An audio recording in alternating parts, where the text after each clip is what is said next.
Fires back to pass. Pump fake. Looks. Throws. Long near side. Get him in!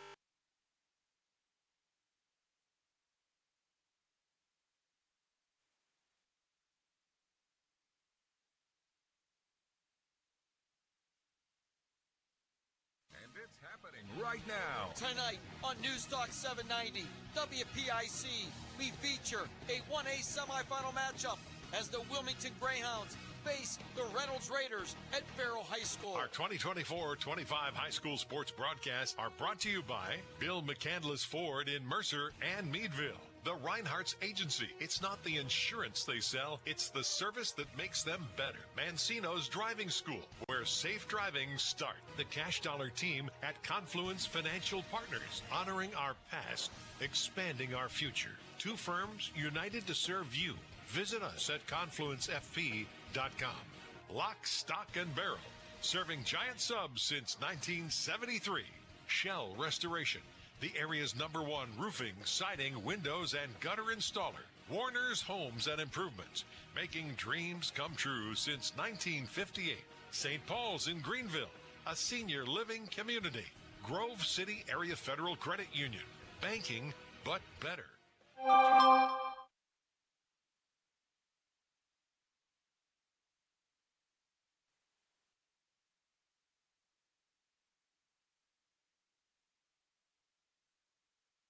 Make it Vase. Hermitage Rotary Club. If you're struggling with prescription opioids, there is hope. Mailer Insurance, trusted for generations. Minuteman Press and One Stop Mail for all of your printing, marketing, and mailing needs. DK Auto LLC in Grove City, specializing in southern vehicles up to $15,000. The Valvoline Express Care and Car Wash of Grove City is the area's only stay-in-your-car quick lube. We're locally owned and nationally known. Drive in, drive out. It's that easy. The Valvoline Express Care and Car Wash of Grove City. Please thank this great group of sponsors for supporting all of our high school sports broadcasts all season long. Now it's time to go to the field with our countdown to kickoff show with our game announcers, Ryan Briggs and Chris Burtch.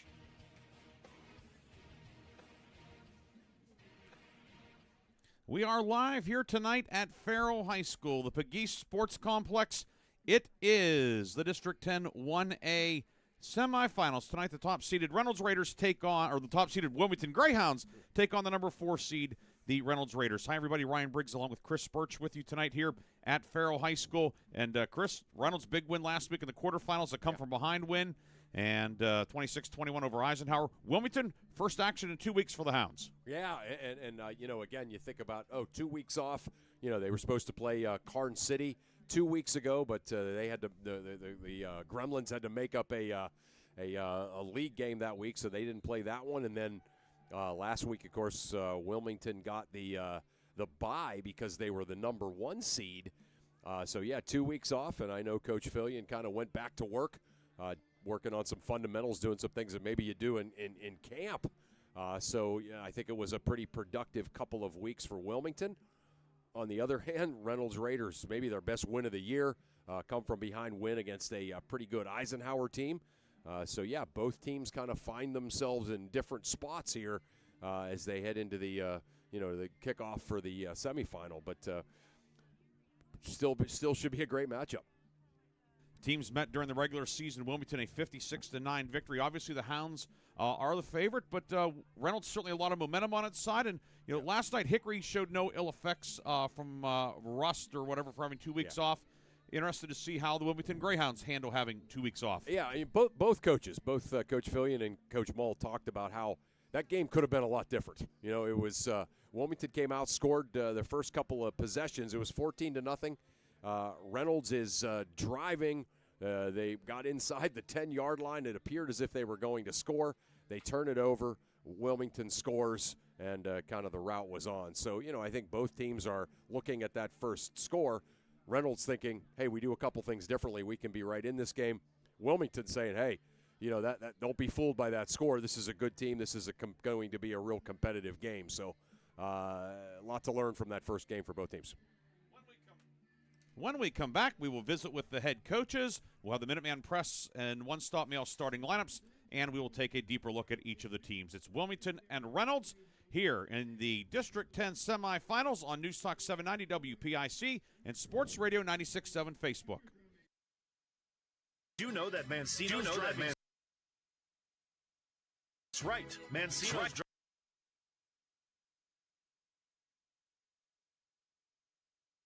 behind-the-wheel training. Mancino's Driving School offers one-on-one, on-the-road driving lessons 7 days a week with day and evening hours. They use only certified driving instructors that have undergone extensive background investigation. For details or more information on adult training, go online to mancinosdrivingschool.com. Saving lives means staying informed. Knowing the dangers of using counterfeit prescription pills can help those you care about and keep our community safe. Do your part. Take the first step today. Visit GetSmartAboutDrugs.com to access education, prevention, and treatment resources. Counterfeit prescription pills laced with fentanyl are...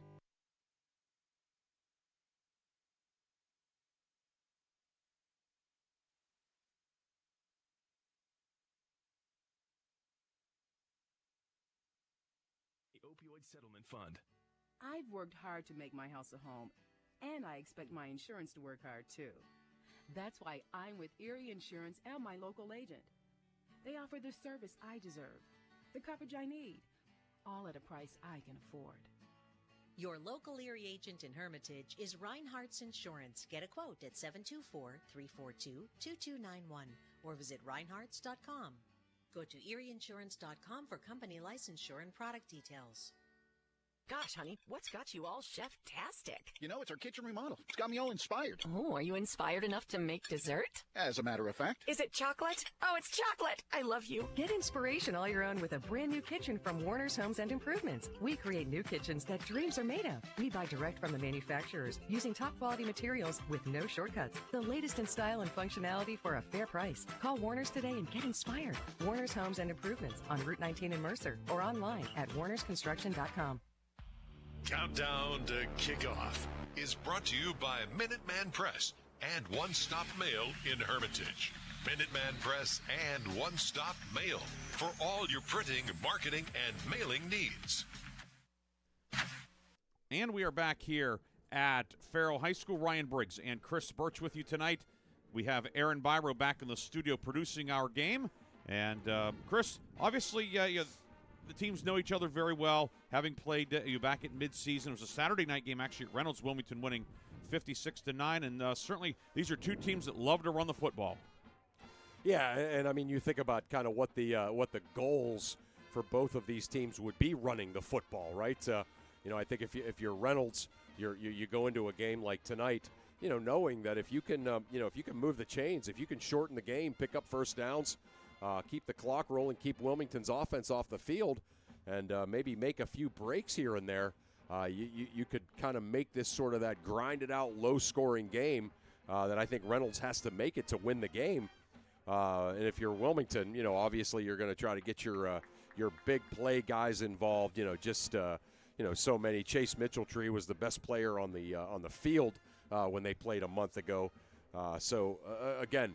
Both teams like to run the football, and they have weapons, but I think the kind of the object for both of these teams as far as running the football is a lot different. And, of course, Gabe Mignarz, what a great year he's had for the Reynolds Raiders. With Xavier Zachrich, the starting quarterback sideline, Connor Bellback will start. It'll be his third straight start, but certainly a lot on Mignarz's shoulders tonight. Yeah. He's just kind of slowly but surely, as this season has gone on, has turned into just an absolute superstar. 215 carries for 1,254 yards, 14 touchdowns, and he is right. He's at times carrying this team, and I think a lot of that will be on his shoulders tonight too.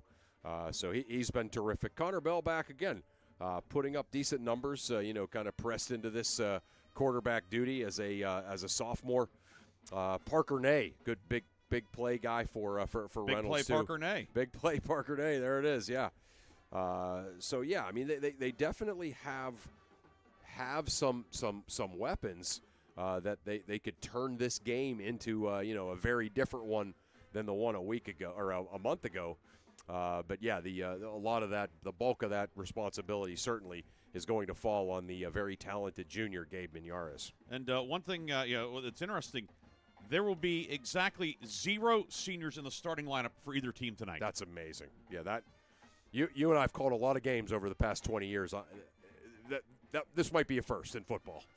Yeah, we've seen it once in a while in basketball, obviously, but football, 22 starters. Actually more than that when you consider some guys that don't start on offense, that start on defense, etc. It's pretty amazing that that's the case.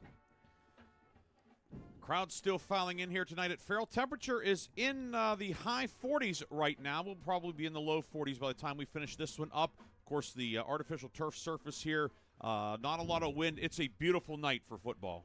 Amazing, right? Week 12 of the high school season. Week 9 of the college football season, and it still kind of has an early October, maybe even late September feel to it. It was beautiful all day.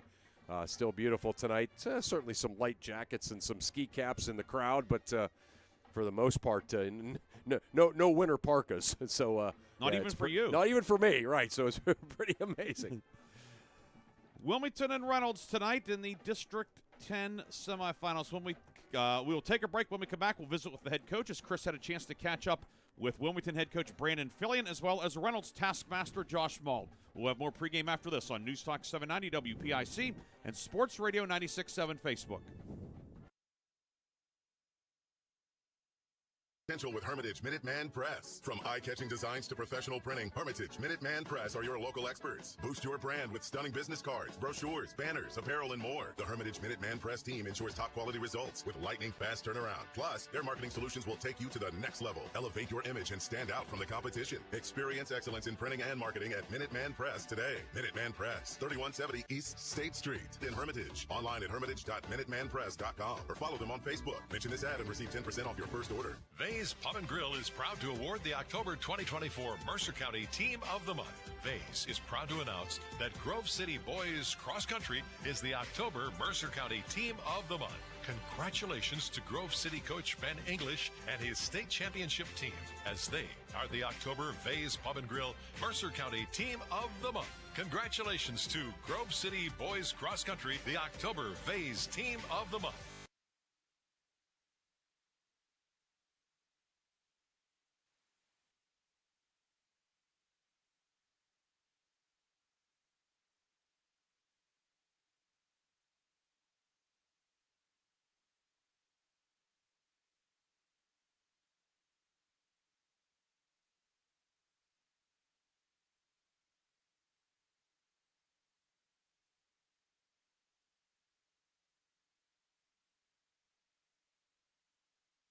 Loved one looking for a senior living residence.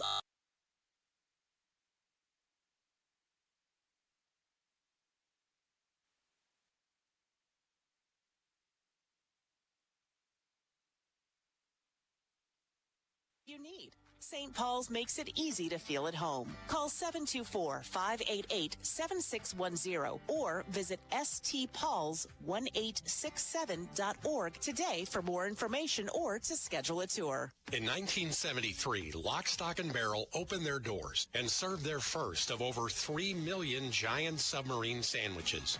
And they still serve 42 whole subs on 15-inch buns. Lock, Stock, and Barrel also has burgers, specialty sandwiches, wraps, gyros, salads, wings, and even breakfast. Lock, Stock, and Barrel is also a full-service deli. Party rings, meat and cheese trays, and cold veggie trays are all available. Open Tuesday through Saturday. Closed Sundays and Mondays. Countdown to Kickoff is brought to you by Minuteman Press and One Stop Mail.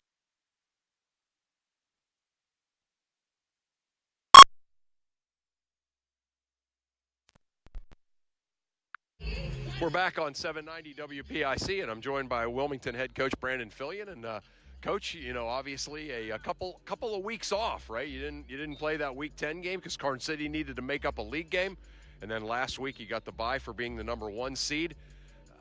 I mean, I know you're always going to make something good out of anything, but was that a good thing or a bad thing? Well, hey, I think it's one of those things, where, our guys and the team beliefs, would certainly be, focus on your vision, not your circumstance. We would take those bye weeks as a circumstance. Hey, that was the hand that we were dealt. So we chose, to use that in a positive manner. And I'm confident, Burchie, if you asked any one of those players, hey, what'd you do during the bye week? I think any kid on the team could answer fundamentals. Right. Fundamentals. Yep. And as a coach, how important that is. And quite frankly, some of those things that we were able to do during the bye week, we hadn't done since camp. Right. We got a little bit sloppy in those. So really, it was all about the fundamentals, making ourselves better. So in that regard, we certainly find it as a positive. But make no mistake, we're excited and looking forward to playing a football game here tonight. Yeah, and this Reynolds team, obviously you played them the first time. A game that obviously the final score was very lopsided, but there was a few moments in that game where it could have gone a little bit in a different direction. What are some of your concerns about Reynolds?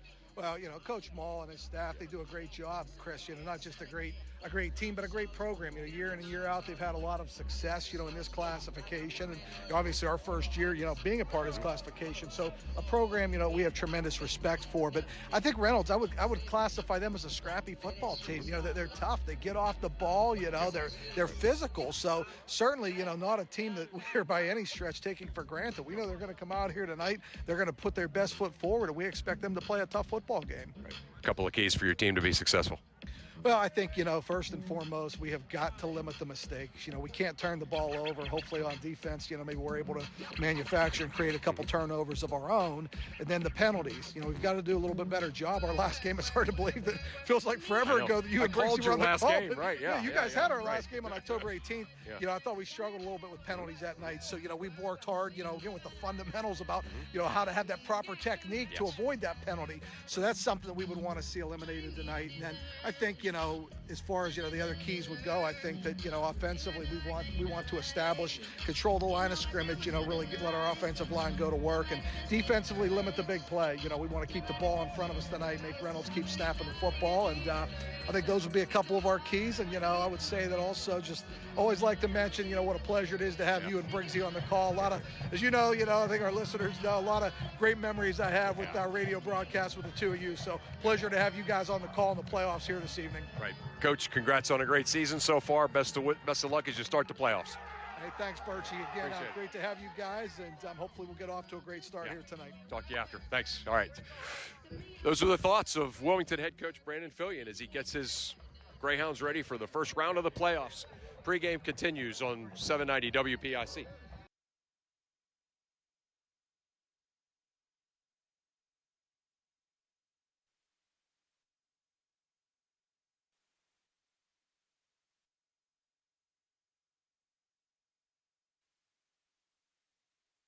Marijuana, cocaine, Xanax pressed with fentanyl. Fentanyl is extremely potent. One pill pressed with fentanyl is enough to kill you.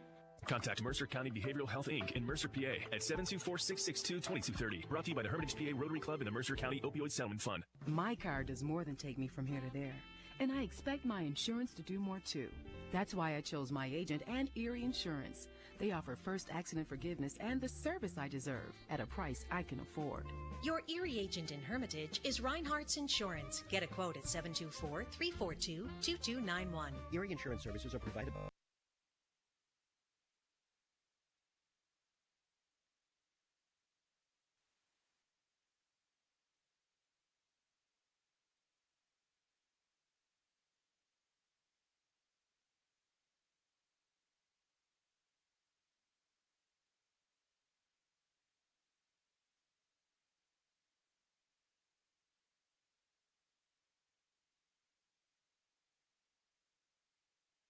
Time for all three. Vay's Pub and Grill has just what you want, so come by for good eats, cold drinks, and the latest ways to win. Vay's Pub and Grill, East State Street, Hermitage.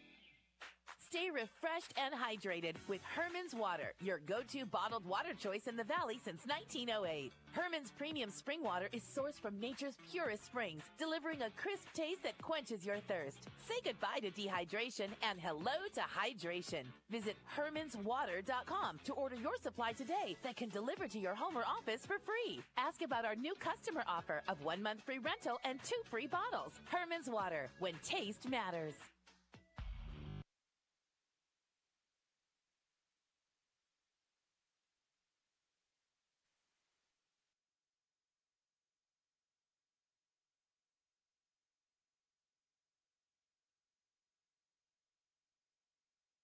WPIC, and I'm joined by Reynolds head coach Josh Mull. And Coach, a really nice playoff win for you last week. You find yourself here in the semifinals against a very good Wilmington team. A couple of your thoughts.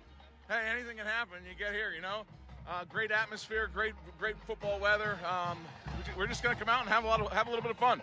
We have nothing to lose. Yeah. You think about that first game you played these guys.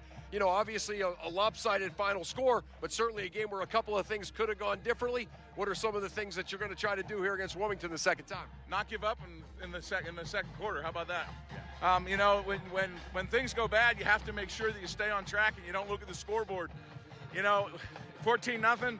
We get the ball, we drive right down, we score. We give up a kickoff return for a touchdown. We packed it up. We've been talking about that for 3-4 weeks, and we can't do that. That's not our brand of football. It's not who I want to be. And we're going to come out here and try to play 48 minutes of fury today. Right. Coach, congrats on another terrific regular season. Good luck, congrats on the win last week, and good luck here in tonight's playoff game. Hey, thank you. That's all we can do. Let's have some fun. All right, appreciate it. Thanks, Coach. Yep. You got it. Yep. Those are the thoughts of Reynolds head coach Josh Mull as he gets his Raiders ready for the District 10 1A semifinals. Pregame continues on 790 WPIC.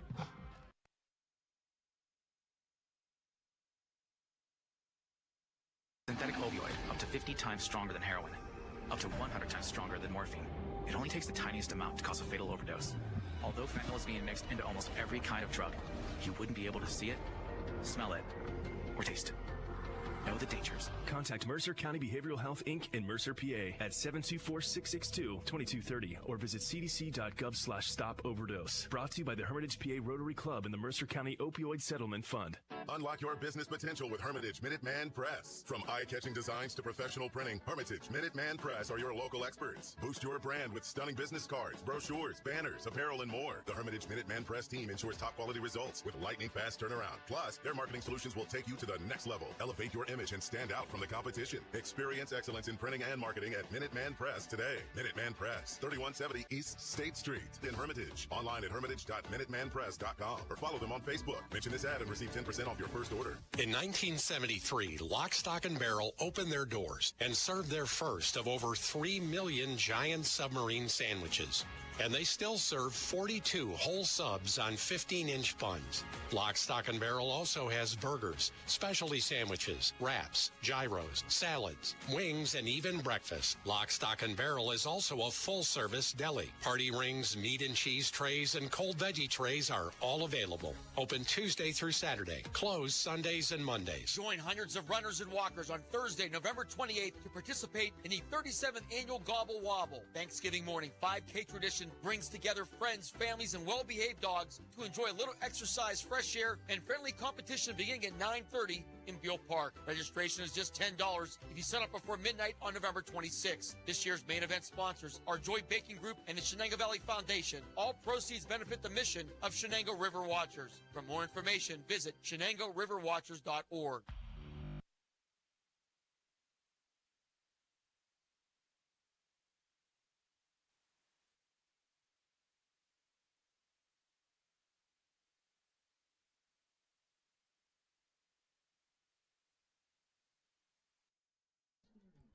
And we are back here at Farrell High School. Ryan Briggs and Chris Burtch with you. We welcome everybody who's listening as well tonight on Sports Radio 96.7 Facebook. Tonight, hope you're enjoying this one wherever you are listening here tonight. Time now for tonight's starting lineups. And the starting lineups, as always, are brought to you by Minuteman Press and One Stop Mail of Hermitage. Minuteman Press and One Stop Mail for all of your printing, marketing, and mailing needs. For Wilmington on offense, the quarterback Wesley Vascal, 6 feet 150, a sophomore. The fullback Jamie Miller, 5'7", 200, a junior. Left halfback Michael Bestretta, 5'10", 175, a junior. The right halfback is Chase Mitchelltree, 5'10", 175, a sophomore. Freddie Zahetner's the split end, 6 feet 155, a junior. Rowan Miller, the tight end, 5'11", 170, a freshman. Offensive line left to right at left tackle, Jacob Coulter, 6'3", 285, a junior. Maverick Whiting at left guard, 6'1", 180, a junior. Adam Boyers, the center, 6 feet 205, a junior. Danny Leonard at right guard, 6 feet 205, a junior. Colin Raleigh at right tackle, 6'3", 240. He is a junior. The Reynolds defense, 4-2-5 alignment. The ends are Gabe Miñarez, 5'9", 190, a junior, and Rocky Flaw, 6'2", 210, a junior. On the inside, Aiden Ressick, 5'10", 235, a freshman, and Casey Ressick, 6 feet 275, a junior. Linebackers, Jacob Blackburn, 6 feet 150, a junior, and Maddox Snyder, 5'10", 200, a junior. The corners are Giovanni Garino, 5'10", 160, a junior, and Angelo Minares, a freshman, 5'2", 115. Safeties, Parker Ney, 5'7", 160, a junior. Jacob Rust, 5'9", 155, a junior. And the nickelback is Brady Nealon, 5'8", 160, a sophomore. The Reynolds offense, it'll be led by quarterback Connor Belback, the sophomore, 5'10", 160. Gabe Minares is the running back. The receivers are Garino and Rust with Ney in the slot. Flaw is the tight end. The left tackle's Jack Nugent, 6'1", 225, a sophomore. Aiden Ressick at left guard. Snyder is the center. A change in the lineup, a late change at right guard. It'll be Christian Mull drawing in, 5'8", 160, a sophomore. Casey Ressick is the right tackle. Wilmington, the 4-3 alignment. Whiting at one end spot, Cam Kettering on the other side. He's a freshman, 5'11", 175. Coulter and Raleigh are the tackles. Jamie Miller and Rowan Miller are the outside linebackers. Leonard in the middle. Zahetner and Cale Kettering are the corners. Kettering, a freshman, 5'11", 165. Mitchell Tree, the strong safety. And the free safety is Mistretta. Coin toss ongoing. Reynolds wins the toss and has elected to receive. Wilmington, the home team tonight, Navy tops, Navy bottoms. White numbers and letters outlined in gold. Reynolds is in the white jerseys, blue numbers and letters, silver pants, blue and silver trim. Chris, a final thought. Again, just to sort of repeat some of the themes that I talked about, in some of our earlier segments, I think the key for Reynolds is they have to possess the football.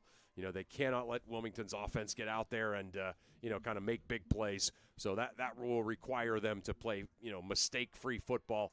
I think Wilmington just kind of wants to get after them on defense, gets the Hounds hammer into the backfield and try to make some splash plays, get up on the scoreboard, and that'll take Reynolds away from being able to do that.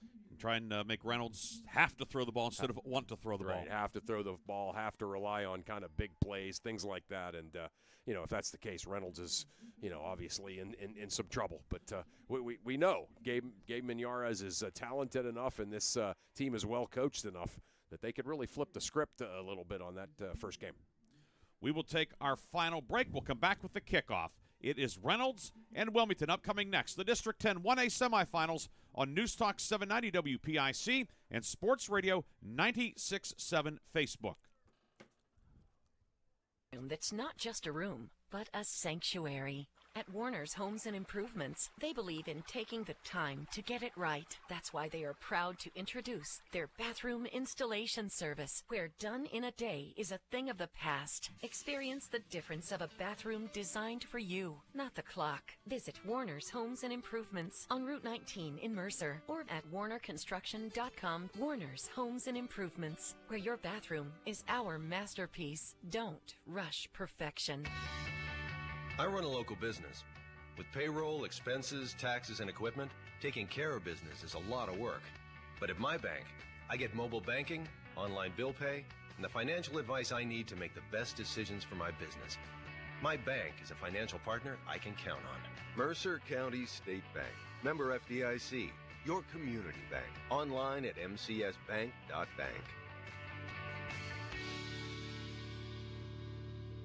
Are you or a loved one looking for a senior living residence offering independent living and personal care? Then the Heritage at St. Paul's Senior Living Community in Greenville is right for you. The Heritage offers private apartments that provide the comforts of home with as little or as much personal care as you need. St. Paul's makes it easy to feel at home. Call 724-588-7610 or visit stpauls1867.org today for more.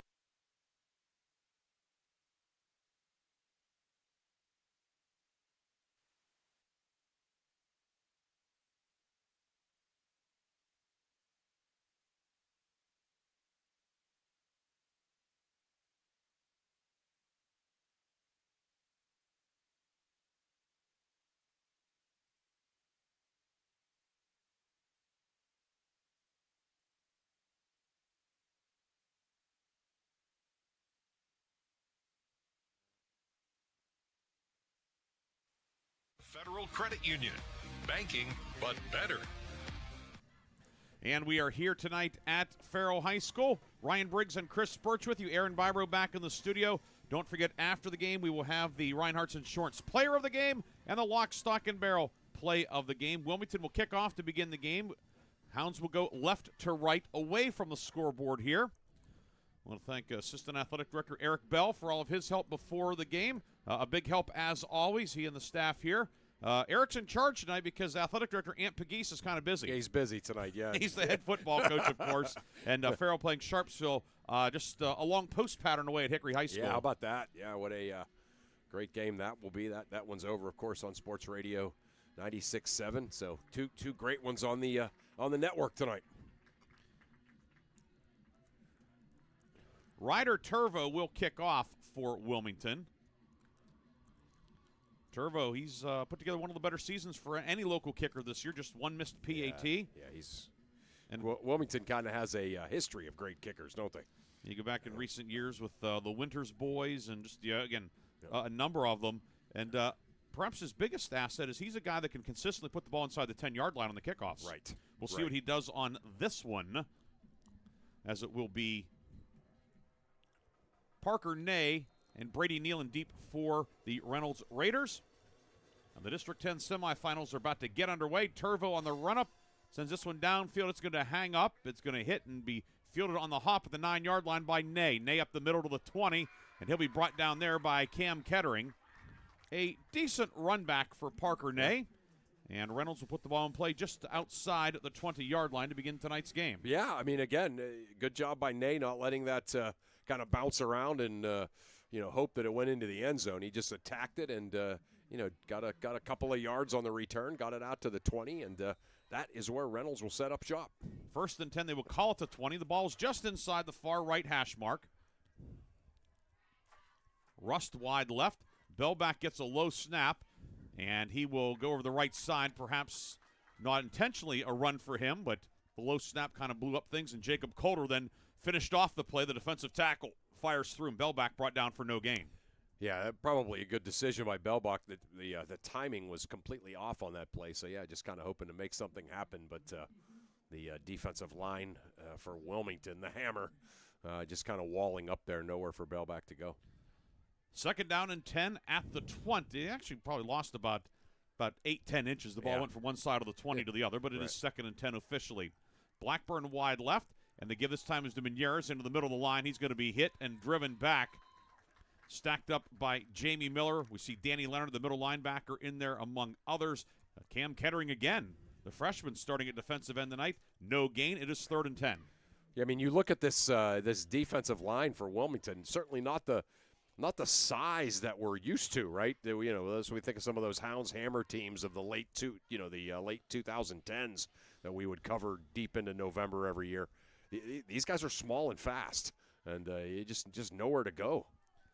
3rd and 10. Bellback in the shotgun. 2 receivers to either side. Connor Bellback back to pass. Under pressure. He's going to be hit and sacked. Maverick Whiting there. He has some help. A couple of Navy jerseys. Kettering in there along with Colin Raleigh. It is a loss on the play back near the 10-yard line. It'll be 4th and long, and Reynolds will have to punt away the football from the end zone. Yeah, Kettering, Coulter, Raleigh, Whiting, all 4 of them just kind of met at the quarterback, so to speak. And just no time for Bellback to try to make something happen down the field. It'll be Maddox Snyder punting. He's taken over as the punter with Xavier Zachrich injured. Freddie Zahetner stands at the Reynolds 40. And before the kick is away, and it's a decent kick, but just practice as we have a flag, and it is a false start on Reynolds. And now the Raiders will be pushed back 5 yards. And now, Chris, the punt will come from close to the end line. Right. Yeah, he'll have his heels right above the end line, and not to mention he got a pretty good punt off there, did Maddox Snyder. So being able to replicate that would be a challenge. Freddie Zahetner, who had 2 touchdown catches and a kick return for touchdown at Reynolds, and the snap is high. Nice grab by Snyder, but another flag, and this time Wilmington offside. So Hounds will give back the 5 yards and a little breathing room for Maddox Snyder. And they'll say Jacob Coulter was into the neutral zone. So it will be 4th and 20 at the 10-yard line, and try another punt. All right. The snap chest high. Snyder gets a kick away. Line drive hits the 36. Zehetner fields it on the hop at his own 40 or the 45 of Reynolds. Zehetner to the 40, gets away from Ney. Zehetner to the 35. Freddie Zehetner to the 30, knocked out of bounds, or near out of bounds by the punter. Snyder on the near side at the 28-yard line. 35-yard kick and a run back of 17 yards. That was a really impressive run back there by Zehetner, as he was looked like he was going to be tackled pretty much immediately after fielding that on that hop. But was able to break free of that tackle, get to the sideline, break a couple of more tackles, and put the Hounds in a really good field position here. Ball will be put down on the 28, and the chain gang is not ready. The officials are not ready either. Okay, yeah, the Hounds came right up. They were trying to maybe catch Reynolds' defense, still getting into formation, but they were ahead of the refs and the chain gang, too. Ball spotted officially at the 29. Wesley Vascal at quarterback has Mitchell Tree in motion from wing right. He fumbles the pitch. It's loose, still loose. Oh, boy. And Mitchell Tree able to come up with it. He and Parker Ney were jostling for it, and Mitchell Tree was just able to get the hand in there and retrieve it. It'll be a loss of one, but could have been the break the Raiders were looking for. Yeah, no doubt. I thought Parker Ney had the best angle at it, but Mitchell Tree made just a great, tenacious play to get back there and get it. So, yeah, I'm sure. Coach Fillion, we worked 2 weeks on fundamentals and fumble on the first play. Welcome to coaching. So it will be second down and 11 now at the 30-yard line. And they give us to Mistretta on a sweep over the right side. Mistretta to the 25, to the 20. Michael Mistretta, he will take it into the touchdown. 30 yards on the Buck sweep. And Wilmington has taken a 6-0 lead. Just some great blocking, Roth at the line of scrimmage and then down the field. And then Mistretta just turned upfield and took off, got ahead of steam. Nobody could angle him up, and Hounds strike on just the second play of the game, second play of their series. The short field set up by the pretty good run back from Zehetner. Now Ryder Turvo on to attempt the extra point. Zehetner is the holder. Snap from the new snapper this week. Coulter is good, the hold is good, and so is the kick. And it is 7-0, Wilmington with the lead. Hounds on top, 7-0, 9:30 to go in the first quarter. We'll come back with more after this on News Talk 790 WPIC.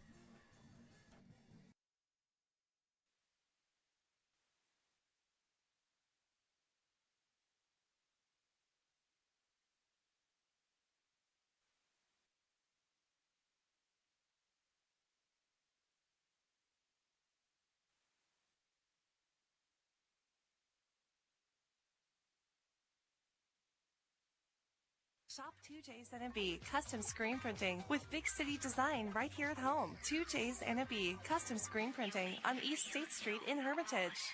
The first quarter is brought to you by the Grove City Area Federal Credit Union. Banking, but better. Impressive start for the Wilmington Greyhounds. They have a 7-0 lead on the Michael Mistretta 30-yard touchdown run. 7-0, and Reynolds now will get ready for its second possession of the night.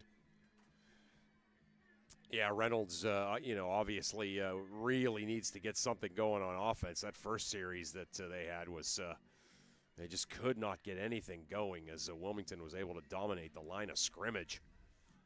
So, yeah, especially now after the 30-yard touchdown run by Michael Mistretta, Reynolds really needs to get something going on offense here. Ryder Turvo has it teed up at the 40-yard line in the middle of the field. Turvo on the run-up, puts the foot into it and sends it downfield. And it's going to be Brady Nealon back at his 7-yard line. Nealon coming to the near side. Nealon looking for the wall, gets out to the 20, cuts inside. Nealon to the 30, hit by the punter or the kicker, Turvo, who brings him down at the 37. A flag comes in at the end of the play. Good run back for Nealon, but will it stand? Yeah. I think maybe right as he got to the to the sideline and turned upfield, might have been a hold right there. Yeah, you can see the official pointing at the 30. So feel bad for you. Almost kind of feel bad for Reynolds. Got a little momentum there, and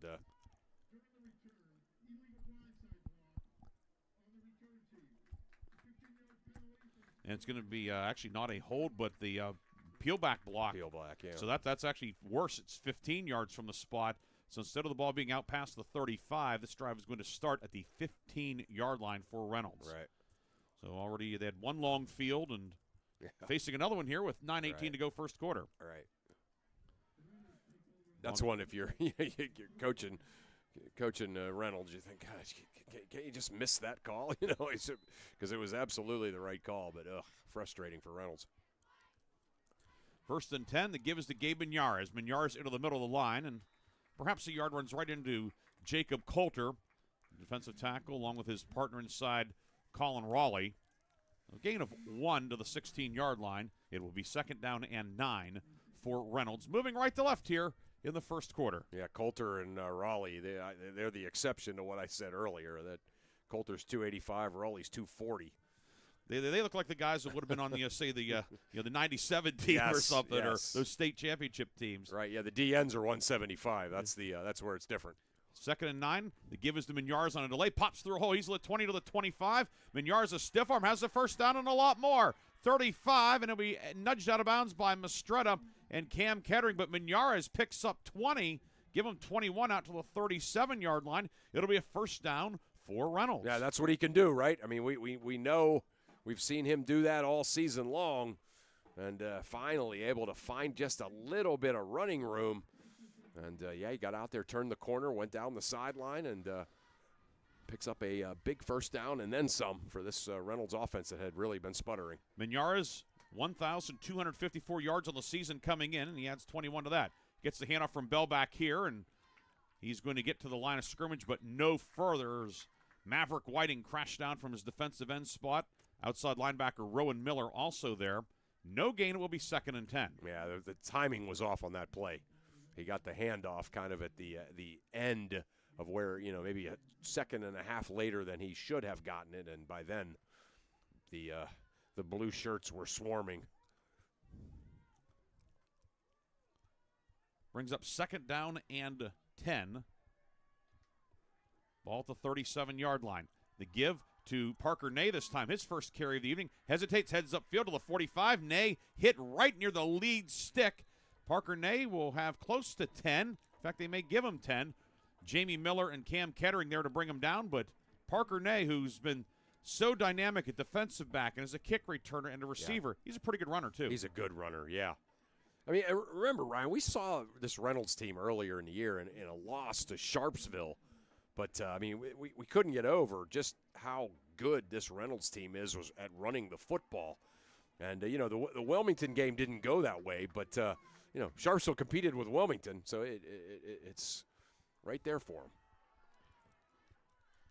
On 1st and 10 at the 47-yard line, Mignarez gets a carry over the left side. Danny Leonard, the middle linebacker, brings him down along with Rowan Miller. Pickup of 2 to the 49-yard line. Yeah, that's, if they can, the long Mignarez run, the run by Ney, and then even that right there where they pick up, 2+ yards on first down, if they can kind of continue this way, they're going to be able to do what they need. Give to Ney. Ney bounces outside. Ney across the 50 and into Wilmington territory. He'll get to the 48-yard line. Kettering over on the tackle with Parker Ney. Nice move to turn what will look like no gain into a modest pickup. It'll pick up 3 to the 48, bringing up 3rd and 5. Yeah, 3rd and 5. Again, what you want to do, and 3rd and 5 is right on the edge of it, is you want to keep Connor Bell back in this Reynolds offense out of obvious or must-pass situations where you can still give it to Mignarez or Ney on a 3rd and 5. 3rd down and 5. And the give is to Mignarez. Mignarez into the line. Gets wrapped up from behind by Danny Leonard, who gets him in a waist lock. Waiting there to bring him down also. And coming in also was Raleigh. Pickup of a couple. And it's going to be 4th down and a short 3 for Reynolds at the Wilmington 46 with 5:50 to go first quarter.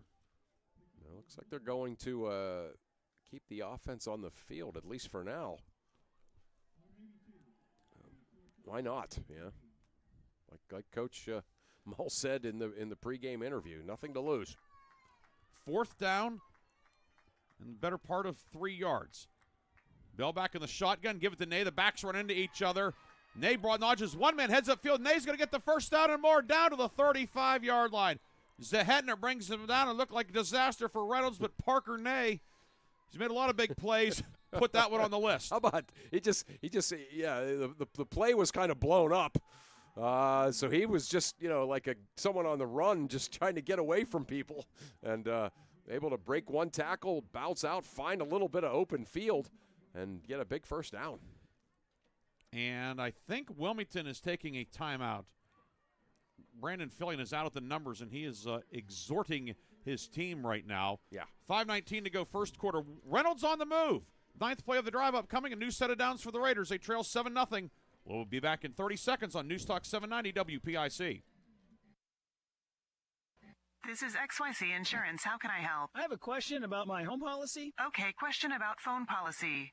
Home policy. Okay, gnome policy. HOME, home. Technology is great, but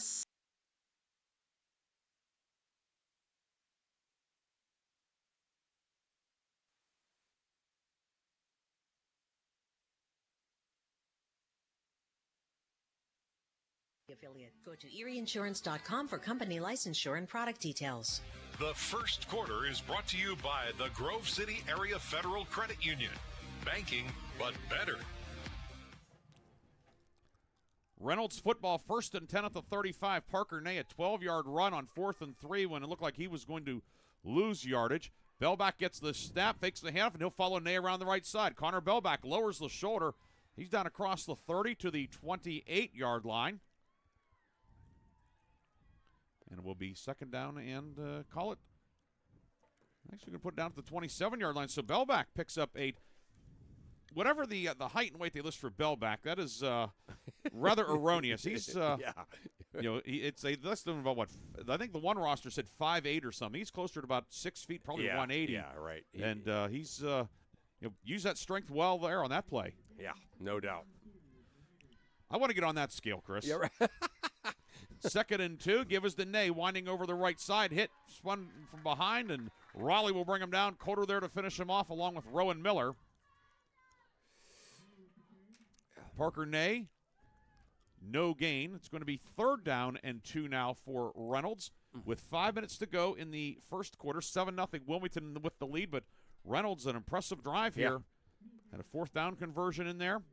Staying alive, right? Just kind of continuing to stay alive. Rocky Flaw, the tight end, goes to the right. Rust wide left. Blackburn slot left. Belback in the shotgun. Back to pass. Throws it downfield, and it's caught by Rocky Flaw. It'll be enough for the first down. The big tight end, Rocky Flaw, converted offensive tackle, makes his 11th catch of the season. Yeah, he converted offensive tackle, but he looks right out of central casting for a tight end. And that time, just kind of doing the old run down to the middle of the field and see if anybody covers him, and nobody did. And another first down for the Reynolds Raiders. 4th first down of the night for the Raiders, all on this drive. Center Maddox Snyder comes over the football. Blackburn wide left, or Rust wide left, Blackburn to the right. Shotgun snap to Belback, give it to Ney, and Ney is going to be wrapped up and dropped. Cam Kettering in there along with Danny Leonard. Short loss on the play for Ney. It will be 2nd down and 11 at the 21-yard line. Yeah, that's what Coach Fillion was exhorting his guys to do right there. Swarm to the football and not let Reynolds break tackles, because this entire drive is basically on the strength of broken tackles. 13th play of the drive. Exactly what Reynolds wanted, Chris. You talked about the long drives, and this is you could not have drawn up a better drive for the Raiders. Flaw tight to the left, and the give is to Mignard, trying to get around the left side, but he will be spun down. Jamie Miller, the outside linebacker, drops the Reynolds ball carrier Mignard for a loss back to the 22. It will now be 3rd and 12. They call it 3rd and 13. They'll call it a 2-yard loss. Yeah, that's exactly what wasn't happening on a lot of these runs earlier. Is Mignard and Ney and Belback have been able to break tackles and turn what should have been, losses or tackles right at the line of scrimmage into 2, 3, 4, 5-yard gains, not the past 2 plays. 3rd and 13 at the 23. Belback in the shotgun, deep drop, setting up the screen. It's caught by Mignard back at the 25, upfield to the 20. Mignard lowers the shoulder, and he will get about half of the necessary yardage. Cut down at the 17-yard line. Wilmington is into the McCandless Ford red zone. McCandless Ford, Mercer, and Meadville, but it is 4th and 7 at the 17. Yeah, and again, you obviously feel a whole lot better about going for it. I mean, they would have gone for it, I'm sure, even if they hadn't picked up, that many yardage. But now you feel a lot better. 4th and 7 in the red zone. 4th and 7 at the 17. Ney slot right inside of Blackburn. Bell back in the shotgun. Back to pass. Rolling to his right. Bellback going to throw the ball downfield. Jump ball picked off by Zahetner in the end zone. He's going to bring it back. Zahetner upfield to the 10, to the 20. Zahetner to the 25. Freddie Zahetner, the interception return all the way close to the 30. Brought down by Benares at the 28. The first pick of the season for Freddie Zahetner. And Reynolds turns it over. The Wilmington defense bends but does not break. Yeah, did it look to you like Garino fell down?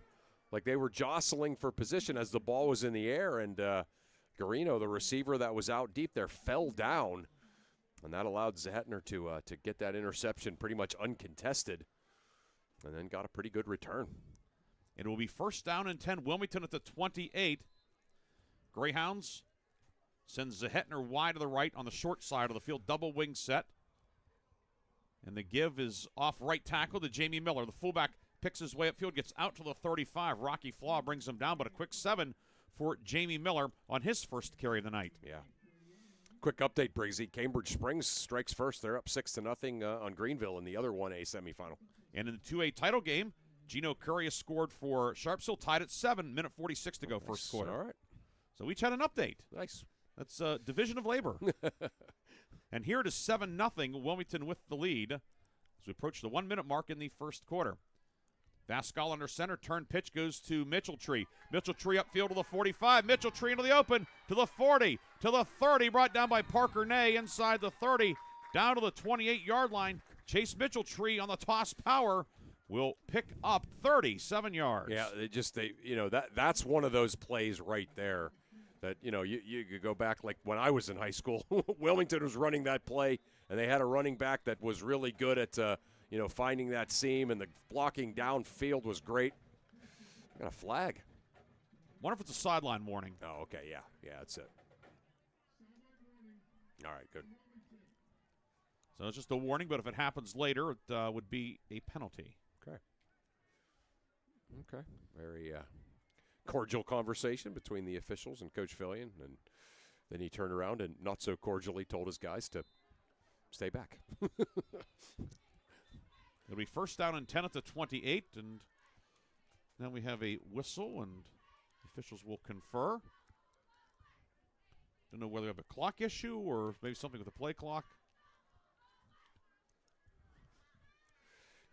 You just got the feeling. I don't know, Briggsy. You and I were talking a little bit about it last night.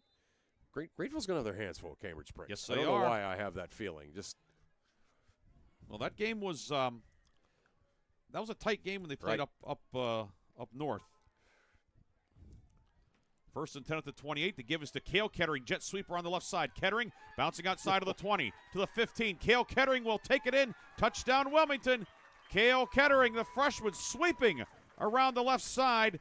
It is his 4th touchdown run of the year, and Wilmington has a 13-0 lead. Did you see Kettering push Maverick Whiting into the Reynolds player, and then he bounced off, and it was almost like he moved the offensive lineman exactly where he wanted him to go and then bounced out to the outside. So, yeah, a great job by Kettering. So 3 plays, 72 yards on the drive after Reynolds had the lengthy drive that ended with the interception in the end zone. Turvo on to attempt the extra point out of Zahetner's hold. Kick is up. Kick is good. 14-0. The lead for the Wilmington Greyhounds. 44 seconds to go, first quarter. We'll be back with the kickoff on Newstalk 790 WPIC. Gosh, honey, what's got you all chef-tastic? You know, it's our kitchen remodel. It's got me all inspired. Oh, are you inspired enough to make dessert? As a matter of fact. Is it chocolate? Oh, it's chocolate. I love you. Get inspiration all your own with a brand new kitchen from Warner's Homes and Improvements. We create new kitchens that dreams are made of. We buy direct from the manufacturers using top quality materials with no shortcuts. The latest in style and functionality for a fair price. Call Warner's today and get inspired. Warner's Homes and Improvements on Route 19 in Mercer or online at warnersconstruction.com. The first quarter is brought to you by the Grove City Area Federal Credit Union. Banking, but better.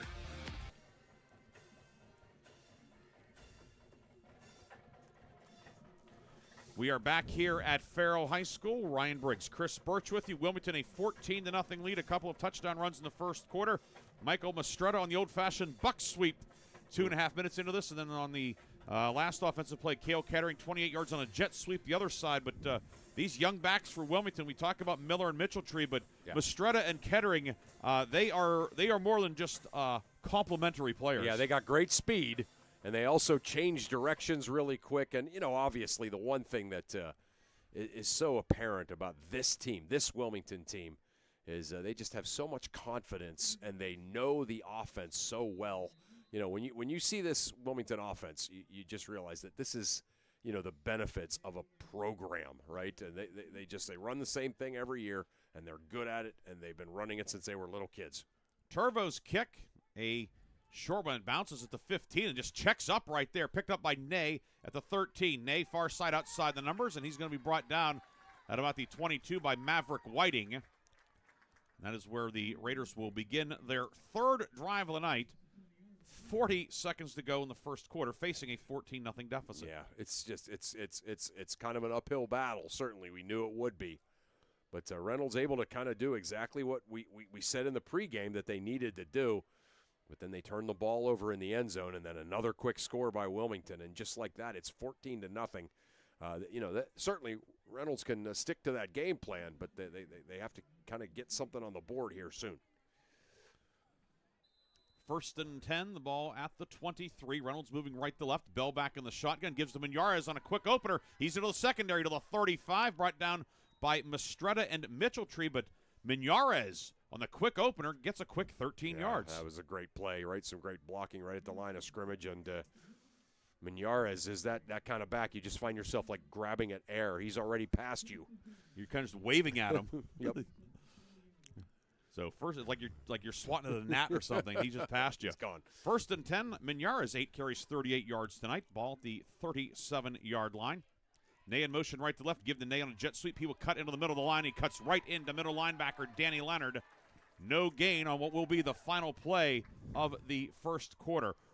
14-0 Wilmington with the lead. We'll come back with more action from Farrell High School. You're listening to the District 10 Class 1A semifinals on Newstalk 790 WPIC and Sports Radio 96.7 Facebook. Is more than just houses, buildings, and streets. It's the people who live and work and contribute to making life for themselves and the people around them better. Attorney Bill Motor believes in the young people who are this community's future. Attorney Bill Motor would like to say good luck, good health, and best wishes to all the players, coaches, band members, and cheerleaders in today's game and throughout the season. Attorney Bill Motor, 2500 Highland Road, Hermitage. The first quarter is brought to you by the Grove City Area Federal Credit Union. Banking, but better. We actually get ready for the second quarter here tonight at Farrell High School. Teams will change ends. Reynolds will now go left to right. Reynolds in the white jerseys as the visiting team. Blue numbers and letters, silver pants with blue and white stripes. Wilmington, navy tops, navy pants, white numbers and letters outlined in gold, and the navy helmets for the Hounds, who lead 14-0, along with Chris Burtch. Ryan Briggs with you tonight at Farrell High School. Winner will take on Greenville or Cambridge Springs next week in the championship game in Class 1A. Of course, Wilmington defeated Greenville in Week 1, 28-7. Yeah. And probably what is the reason Wilmington is the number 1 seed and not Greenville. Right. Again, Greenville had an unbelievable season, rattled off 9 straight wins after that. But yeah, that was a great opening win for Wilmington. They didn't know how good of a win that was until Greenville went on and had that kind of a season. 2nd and 10. Garino in motion. The give is to Miñarez. Miñarez hit again. Danny Leonard coming through. Colin Raleigh there also. It'll be no gain on the play, bringing up 3rd down and 10.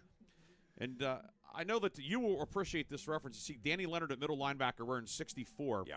Make you think of the old Jack Hacksaw Reynolds yes. for the Rams and 49ers in the 70s and 80s. Yeah. Back when linebackers wore numbers in the 60s in the pros. Right. But Danny Leonard, we've called his name a lot tonight. Yeah, he's so good. Great lateral speed. That's what makes him special, is he moves so quick from side to side. 3rd and 10 at the 37. Belback back to pass, and he is going to be sacked. Raleigh got him up high, getting him down low. Is that Maverick Whiting? Yes, yep. Maverick Whiting gets him from below. They will share the sack. 2nd sack of the night for the Hounds. And it will be 4th down for Reynolds, and the Raiders will have to punt away the football. Yeah, Belback trying to step up through the pocket once it collapsed, but there were just too many blue shirts meeting at the quarterback, so to speak. And they just slung him down before he could start scrambling around looking for people down the field. Maddox Snyder to punt. His first was a 35-yard effort. Snap a little bit high, and the kick is tipped. Yeah, Rowan Miller got a piece of it. It will go downfield. It rolls into Wilmington territory.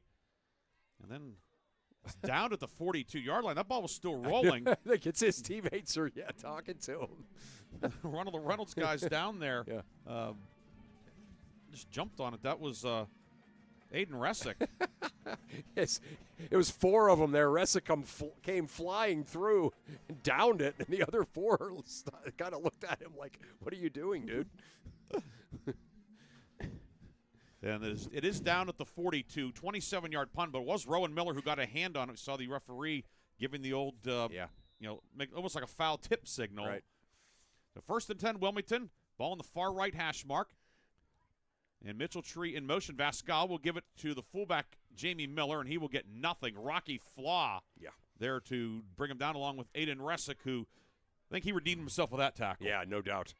Yeah, good to see Reynolds kind of make a play on defense. They've played well offensively tonight, but defensively, I mean, Wilmington has just done whatever they wanted to do. So kind of good to see them bounce back there and make a play on defense.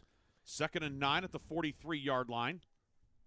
With 10:05 to go in the first half, 14-0 Wilmington with the lead. Mistretto wing left, Mitchell Tree wing right. Miller's the fullback, Wesley Vascal under center. Vascal back to pass for the first time tonight, rolling left, setting it downfield, incomplete, intended for Zehetner. That pass certainly had some hang time on it. 3rd down and 9, looked like it got away from him. It did, no doubt. He was rolling, and certainly he was. He had his guy Zehetner down the field open, but just kind of flew out of his hand way high. Then he had to come right to Coach Fillion, who I think just gritted his teeth a little bit and called the next play. Coach Fillion down there in the bright orange ball cap. Easy to pick him out on the sideline among the navy blue and gold. 3rd and 9 at the 43. Handoff is to Mitchell Tree. Jet sweeper on the left side. Mitchell Tree upfield. He's cut down by Jacob Rust, and then a flag comes in at the end of the play. Mitchell Tree is going to be a little bit short of the first down, and then the flag downfield. Yeah, there might.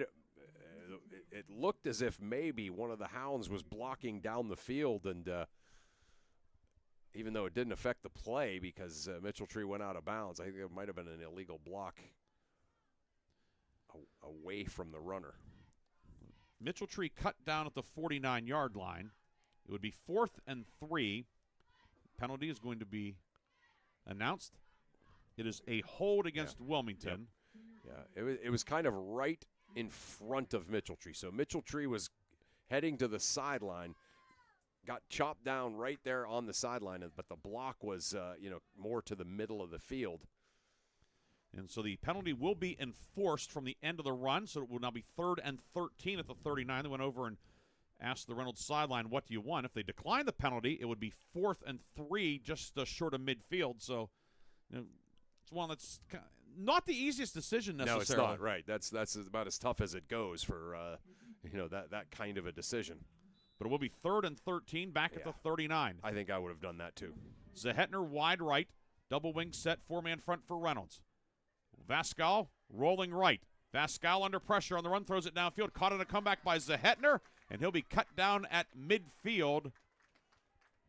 Brought down by Angelo Mignars on the far side. So on 3rd and 13, the completion goes for close to 12, just past midfield, and now 4th and a yard for Wilmington at the Reynolds 49. So it was we're basically back where we started, right? I mean, it was going 4th and 3, now it's 4th and a long one. So Vascal, his first catch or first completion of the night. He looked good there, didn't he? Just rolling hard to his right and put that ball right on the money. Zehetner's 7th catch of the year, the second one that did not end up in the end zone. 5 touchdowns on 6 catches coming in. Wow. 4th and a yard double wing set. The give is to Miller. Miller over left guard, hit by Rocky Flaw. Second effort. Did he get there? It looks like he did. Yeah. Yeah, the official on this side kind of saw him dive forward. He might have, the official on the far side where the chains were might have been obscured, but yeah, he definitely was able to stretch it across there. And it is a first down for Wilmington. Rocky Flaw hit him initially, and Miller just able to squirt over the invisible line, if you will, for the first down to the 48. And Wilmington has its 4th first down of the night. Yeah, you and I had a good vantage point here from the press box. He definitely got that. Yes, we did. They're pretty much directly in front of us here. Yeah. This beautiful facility at Farrell High School. 1st and 10 at the Reynolds 48. Vascal will give it to Mistretta. Sweep around the right side. Mistretta across the 45 and brought down at the 43-yard line as Brady Nealon combines with Blackburn on the tackle. Mistretta, who scored the first touchdown of the night, picks up about 5 on that carry. It will be 2nd down and 5 for the Greyhounds with 8:15 to go in the first half. Yeah, really big possession right here.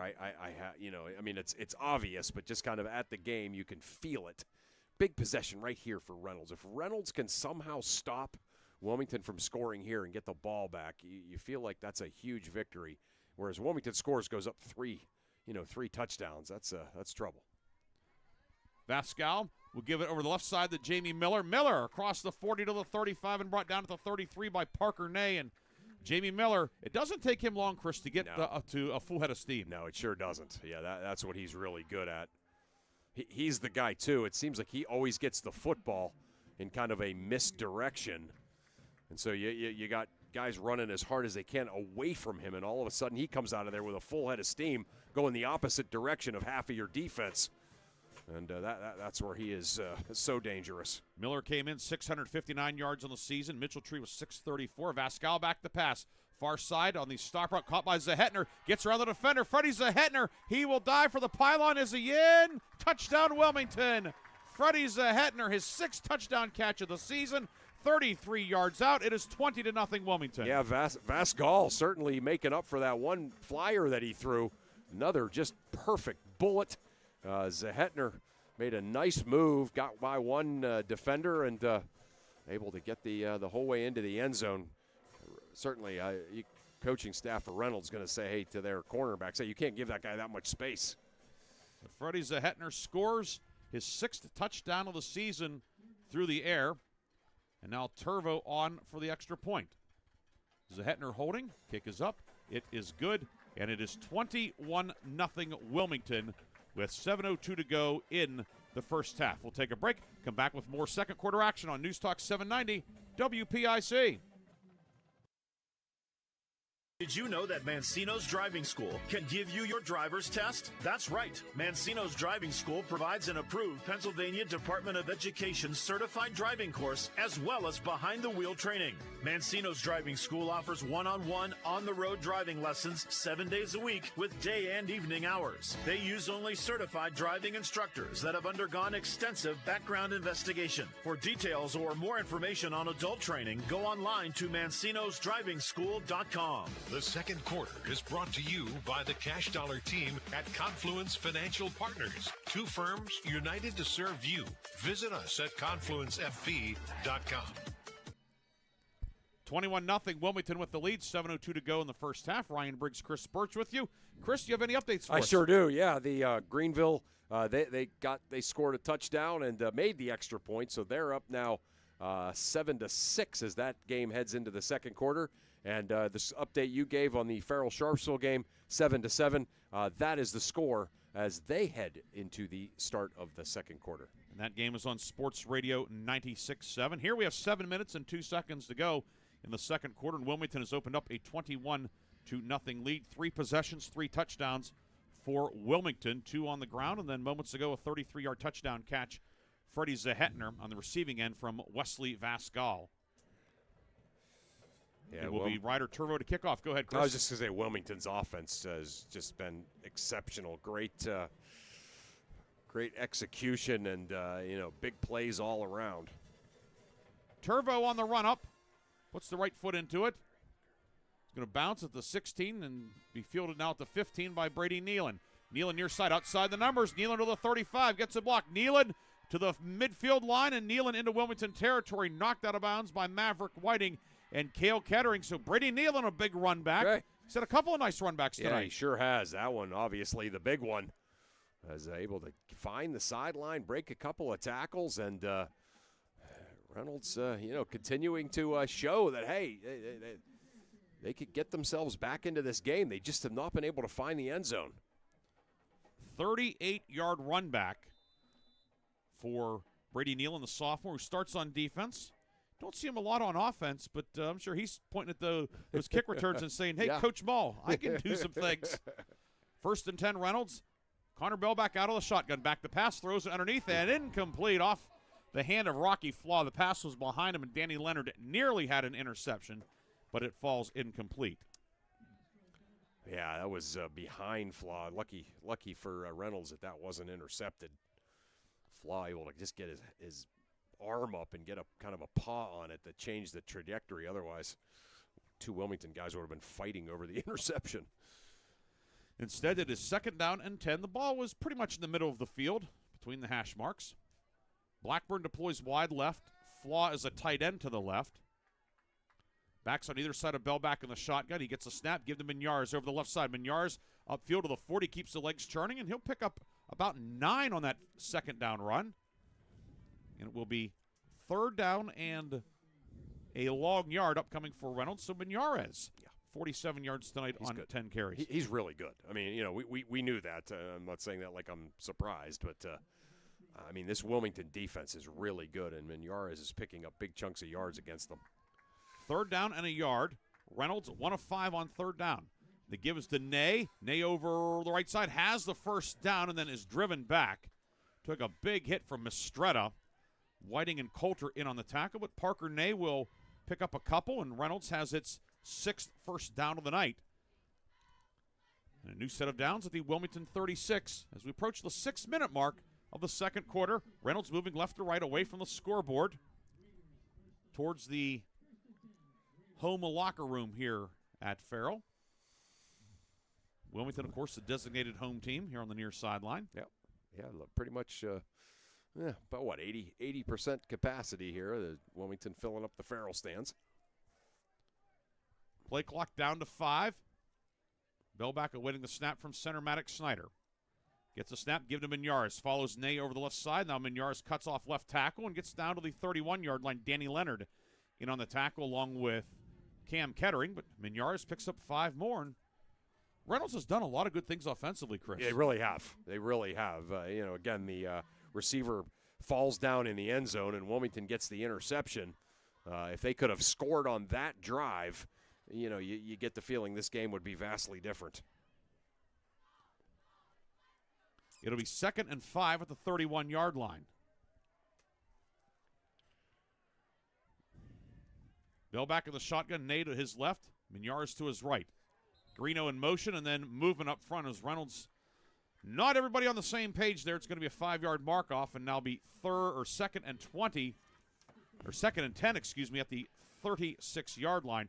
3rd flag of the night on Reynolds for 25 yards. I think Bellback, thought that he gave the cadence for the snap, and he moved, and all the linemen moved, but the center didn't snap the ball. Don't know if that's on the QB or on the center, but either way, they're marching 5 yards back.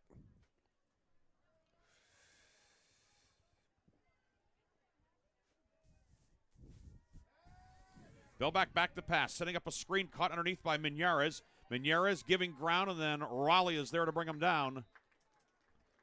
Had some help from Coulter and Leonard. Jamie Miller also there. A slow developing screen play, and it turns out to be a loss of a yard. It is 3rd and 11 now for Reynolds with 4 minutes and 24 seconds. Clock moving. Reynolds 3 timeouts remaining. Wilmington has 2. Yeah. Certainly if you're Wilmington, you want to get the ball back quick, maybe get 2 more possessions here in this first half. Jacob Russ deploys wide left. Ney slot right. inside of Garino. Bellback back to pass. Bellback throwing it downfield, and it's intercepted by Rowan Miller at the 24. Miller upfield to the 35. Miller far side to the 40. Rowan Miller at midfield. Miller to the 30 and knocked out of bounds by Benares. Rowan Miller comes up with the second interception of the night for the Wilmington Greyhounds. Yeah, that time just a tough read there for Connor Bellback, as he saw his receiver down the seam but did not see Bellback, and able to jump in front there and get the interception. Good thing Benares is fast, knocks him out of bounds. Run back of 45 yards also, so with 3:48 to go in the half, it will be Wilmington ball at the Reynolds 31. Second interception of the evening for the Hounds. Rowan Miller's first pick of the season. He's a tight end to the right. Zahetner wide left. Moving up front, and Aiden Resick jumped off sides for Reynolds. That will give Wilmington 5 yards. It'll now be first down and 5. That's Mitchell Tree under center, right? Is that him under center? It could be. He has played some quarterback this year. I think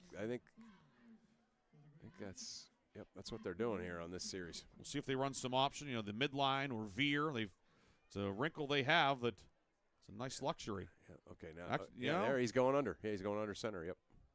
So Kettering is the right halfback or wing back. Mistretta to the left. Play clock at 20, and now Mitchell Tree will come under center. Aiden Boyer.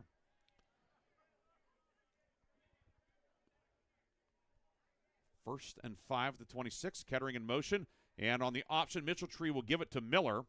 It's Jamie Miller.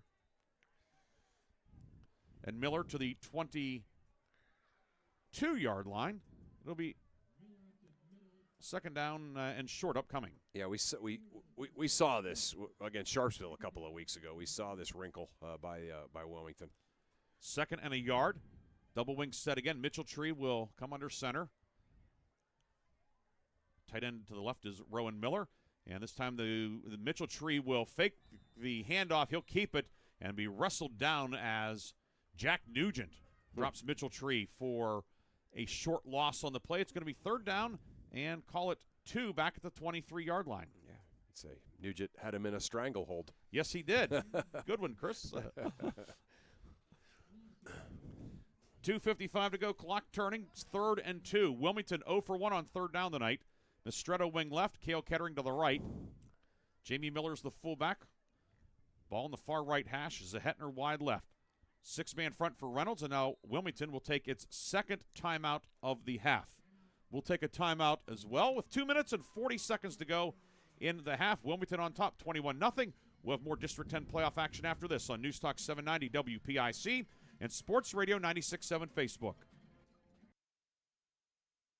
Is proud to award the October 2024 Mercer County Team of the Month. Vase is proud to announce that Grove City Boys Cross Country is the October Mercer County Team of the Month. Congratulations to Grove City coach Ben English and his state championship team, as they are the October Vase Pub and Grill Mercer County Team of the Month. Congratulations to Grove City Boys Cross Country, the October Vase Team of the Month. For more information, go to vasepubandgrill.com. The second quarter is brought to you by the Cash Dollar team at Confluence Financial Partners. 2 firms united to serve you. Visit us at confluencefp.com. Wilmington down to 1 timeout left in the first half. Hounds have 3rd and 2 at the 23. Coming up the half of a first half recap, scoring and stats. And Chris will have the Lock, Stock, and Barrel halftime update. Some games going on tonight, some earlier today. Recap last night as well.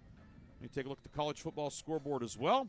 All that coming up at the half. But right now, 2:40 to go, second quarter. Reynolds looking to stop Wilmington. It's 3rd and 2. Wilmington at the Reynolds 23. Kettering in motion. Mitchell Tree on the option will keep it and picks up about a yard and took a pretty good hit from Rocky Flaw. Yeah. And it will be 4th down and a yard at the 22 for Wilmington. Yeah, sorry, Briggs. No, go ahead, Chris. I was just going to say this. We saw a little bit of success certainly in this alignment for Wilmington, but Reynolds has been kind of right on top of it the last couple of plays here. 4th down and a yard. This this formation looks a little similar if you watch the Slippery Rock teams from about 10 years ago, and we know who the principal is at Wilmington. Yes, Brendan Hathaway. 4th and 1 at the 22. Mitchell Tree will keep it on a sneak. Pops out of the pile, and he's going to go in for the touchdown. A 22-yard run on 4th and 1. Mitchell Tree sneaks it forward, and it looked like he was shot out of a cannon. Chase Mitchell Tree extends the lead to 27-0. Yeah, it looked like he just dove into the pile to try to get the 1 yard on 4th and 1. And then all of a sudden, it was this big mass of humanity, and Mitchell Tree is sprinting down the field all by himself. So the Hounds on the board again. Ryder Turvo on to attempt the extra point with 1:48 to go in the half. Snap back. Hetner puts it down, and the kick is good.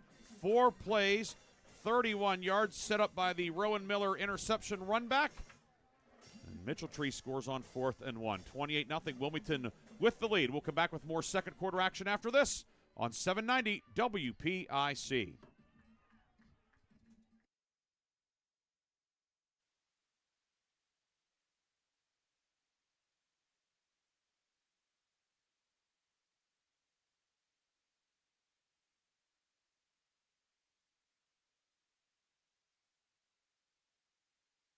Bathroom designed for you, not the clock. Visit Warner's Homes and Improvements on Route 19 in Mercer or at warnerconstruction.com. Warner's Homes and Improvements, where your bathroom is our masterpiece. Don't rush perfection. The second quarter is brought to you by the Cash Dollar team at Confluence Financial Partners. 2 firms united to serve you. Visit us at confluencefp.com. 28-0 Wilmington extending the lead as the 4th different player to reach the end zone tonight for Wilmington. Chase Mitchell Tree scores on a 22-yard touchdown run. Yeah, that was a great play there. Wilmington coming out in a very different formation. Mitchell Tree playing quarterback under center. Yeah, X and O, personnel, it looks the same, but it's not the same. No, right. And, obviously very difficult to deal with as a defense. And Reynolds made some plays, got him in a 4th and 1 situation. And then Mitchell Tree able to, on a quarterback sneak, shoot right up the middle and get into the end zone on a 4th and 1. Turvo's kick along the near side, fielded by Nealon at the 16-yard line. Brady Nealon to the far side of the 30-yard line, and he'll be brought down at the 32. Brady Nealon, another decent run back, and Reynolds will have 1:39 with which to work, and the Raiders do have all 3 timeouts remaining. Yeah, Nealon again has been really a bright spot on these returns. He has been terrific. We'll see where the ball is officially spotted. They're going to move it back a couple of yards to the 31-yard line. Chris giving that pencil some overtime there, marking these score updates. Yeah. We'll get you some updates after this play. 1st and 10 at the 31. Hand off to Parker Ney, trying to sweep around the right side of it. He's going to be hit as Colin Raleigh slings him down. Raleigh's going to lose Ney's going to lose about 4. It's going to be 2nd and long. Yeah. And Ney very frustrated there, whipping the ball back, and the official was mad, but some Reynolds guys ran and got the football, and no harm done. He wasn't mad at the official. He was just kind of, nobody likes to be violently slung down, right? So Colin Raleigh, he's wearing number 77 in there. He is put together. He and Coulter inside. A couple of big lads in there. Yeah. Give them Minyarz on 2nd and 14. He's going to be hit, bounces off of one man, and is able to fight forward for perhaps a yard to the 28. But it will be 3rd and 13 as we're under a minute to go in the first half. Wilmington does have 1 timeout. Play clock and game clock differential of about 9 seconds. Yeah.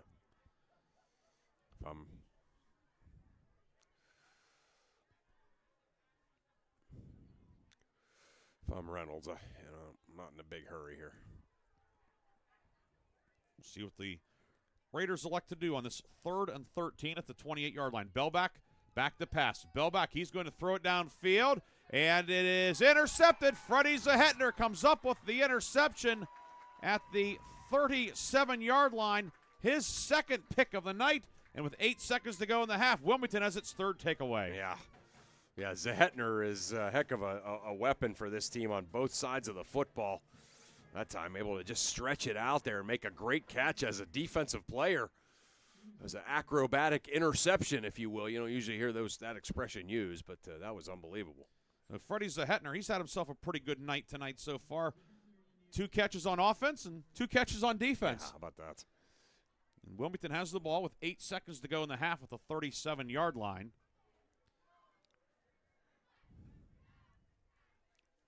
Zehetner will deploy wide left on the wide side of the field. Mitchell-Tree wing left. Kettering to the right as Vascal's back at quarterback. Vascal back to pass, bootlegging left. Vascal downfield, caught on a comeback by Zehetner. Zehetner upfield, and he will step out of bounds at the 46-yard line with 2 seconds to go in the half. Yeah, time for one more play here. It'll be 2nd and inches, the 46.5-yard line. And no, it's not. It's going to be first down. They'll say it's enough for the first down. So they slide the football forward a few more inches, and it is first down for Wilmington. Tack on 1 more yard on Zehetner's official tally tonight. 8th first down of the half. Play clock at 6. Greyhounds hustle to the line of scrimmage. Vascal, 3-step drop. Throwing the ball downfield, looking for Zehetner, and cannot make the over-the-shoulder catch as time expires here in the first half. But the Wilmington Greyhounds, 14 points in the first quarter, 14 more in the second. They go to the locker room leading 28-0 in this District 10 semifinal. Chris and I will be back with a first half recap after this on News Talk 790 WPIC and Sports Radio 96.7 Facebook.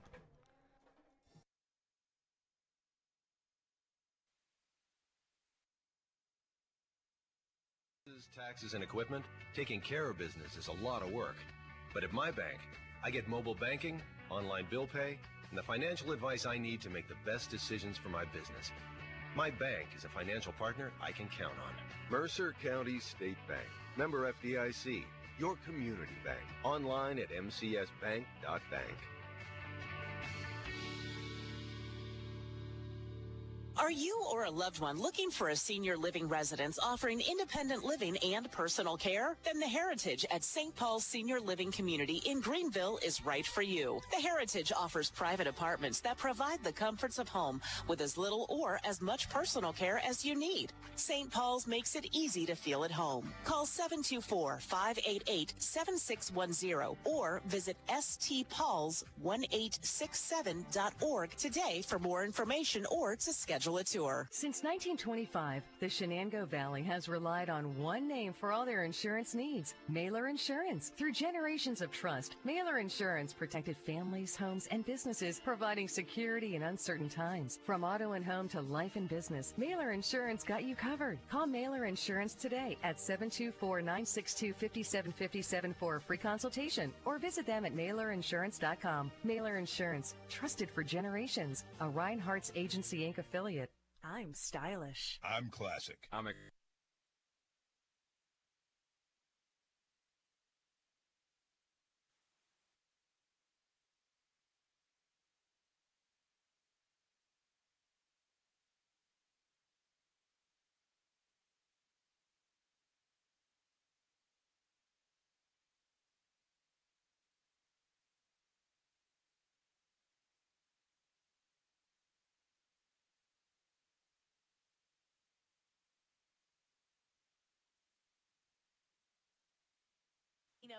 Herman's Premium Spring Water is sourced from nature's purest springs, delivering a crisp taste that quenches your thirst. Say goodbye to dehydration and hello to hydration. Visit hermanswater.com to order your supply today that can deliver to your home or office for free. Ask about our new customer offer of 1 month free rental and 2 free bottles. Herman's Water, when taste matters.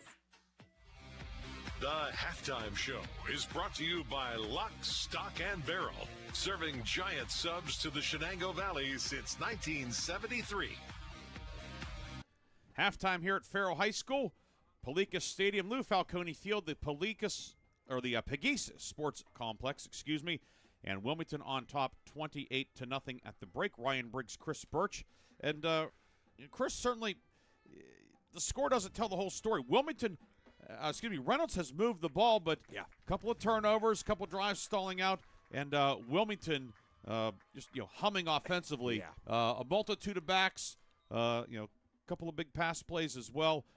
Hounds are looking good. Yeah, that's the problem, right? Is Reynolds, you can see, had a very good game plan, and at times they followed it. Wilmington scored on the first possession of the game, and then Reynolds was able to drive down the field and chew up a bunch of clock. And you even said to me, this is exactly what Reynolds wants, and but they weren't able to score, and it's been so difficult for Reynolds to keep Wilmington out of the end zone, as they have just been terrific offensively. 28-0 is our halftime score. The scoring recap in this one, it was Wilmington taking a 7-0 lead at the 9:30 mark of the first quarter. Mastretta, a 30-yard touchdown run. Ryder Turvo with the first of his 4 extra points made it 7-0. And then with 44 seconds to go in the quarter, Cale Kettering, a 28-yard touchdown run, capping a 3-play 72-yard drive. It used 58 seconds. Kettering made it 14-0. And then in the second quarter, 14 more for the Hounds. Freddie Zahetner, 33-yard touchdown catch from Wesley Vascal, capping an 8-play 58-yard drive. It used 3 minutes and 33 seconds. It was 21-0 Wilmington with 7:02 to go in the half. And then with 1:48 to go in the half, Chase Mitchelltree on 4th and 1. Mitchelltree playing quarterback on that series. A quarterback sneak over the right side to get the first down. He got the first down and a lot more. A 22-yard touchdown run to make it 28-0. When we come back, we will look at the team numbers, the individual numbers, and Chris Swab, the lock, stock, and barrel halftime update here on News Talk 790 WPIC and Sports Radio 96.7 Facebook.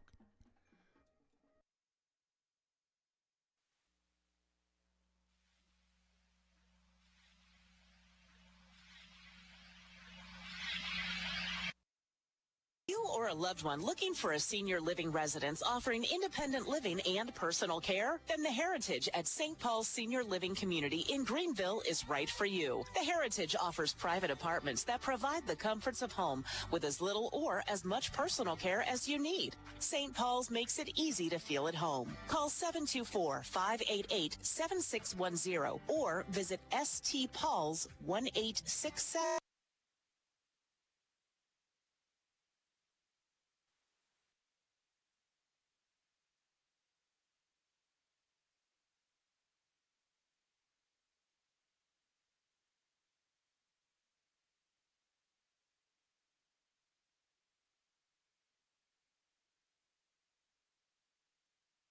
To end, your local Erie agent is Mailer Insurance. Get a quote today at mailerinsurance.com. Mailer Insurance, a Reinhardt's agency affiliate. Go to erieinsurance.com for company licensure and product details. Gosh, honey, what's got you all chef-tastic? It's our kitchen remodel. It's got me all inspired. Oh, are you inspired enough to make dessert? As a matter of fact. Is it chocolate? Oh, it's...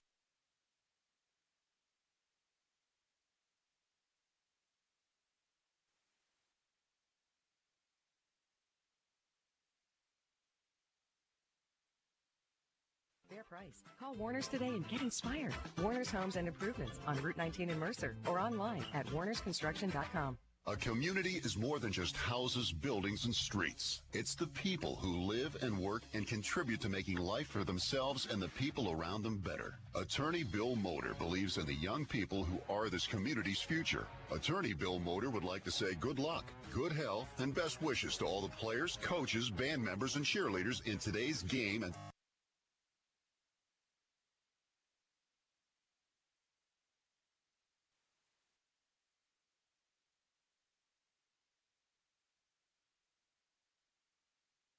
It's 1973.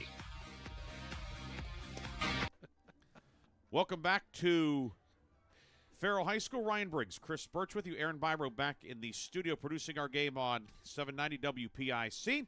We gave you the scoring summary in our first segment. Now we turn things to the stat page. For Wilmington, 150 rushing yards, 55 passing yards, 205 total yards on 19 plays. The Hounds with 8 first downs. Reynolds, 66 rushing yards, 12 passing yards, 78 yards on 31 plays. Reynolds with 6 first downs. Individually, for Wilmington, quarterback Wesley Vascal, 3 of 5 for 55 yards and a touchdown. All 3 completions going to Freddie Zahetner. Chase Mitchelltree, 6 carries, 64 yards. Michael Mastretta, 2 carries, 35 yards. Cale Kettering, 1 carry for 28 yards. Jamie Miller, 5 carries, 23 yards. Mitchelltree, Mastretta, and Kettering all with touchdown runs. For Reynolds, quarterback Connor Belback, 3 of 7 for 12 yards. He's been intercepted 3 times. Zahetner with 2 picks. Rowan Miller with an interception. Gabe Minyar's 2 catches, 5 yards. Rocky Flaw, a 7-yard catch. Minyar's 12 catches, 53 yards. Parker Ney, 8 attempts for 21 yards on the Reynolds side. Reynolds 4 penalties, 30 yards. Reynolds 2 penalties, 15 yards. Reynolds big edge in time of possession, 17:06, 6:54. But the Raiders, Chris, they've not been able to convert and turn those long drives into points. Right, and that's the thing. Some of the reason for those possession numbers is, Reynolds basically has 2 long possessions that account for a lot of that 17:06, and Wilmington has some very short touchdown drives. So that's it. Yeah, the touchdown drives for Wilmington: 15 seconds, 58 seconds, 3:33, and an even 2 minutes. Our halftime score is 28-0. It is time now for the Lock, Stock, and Barrel halftime update, brought to you by Lock, Stock, and Barrel, located in Sharpsville in the Sharpsville Plaza, open 9 a.m. to 7 p.m. Tuesday through Saturday. Chris, I will pass the baton to you. Thanks a lot, Ryan. Great job with the first half statistical recap. Let's talk District 10 from last night. The 3A semifinals.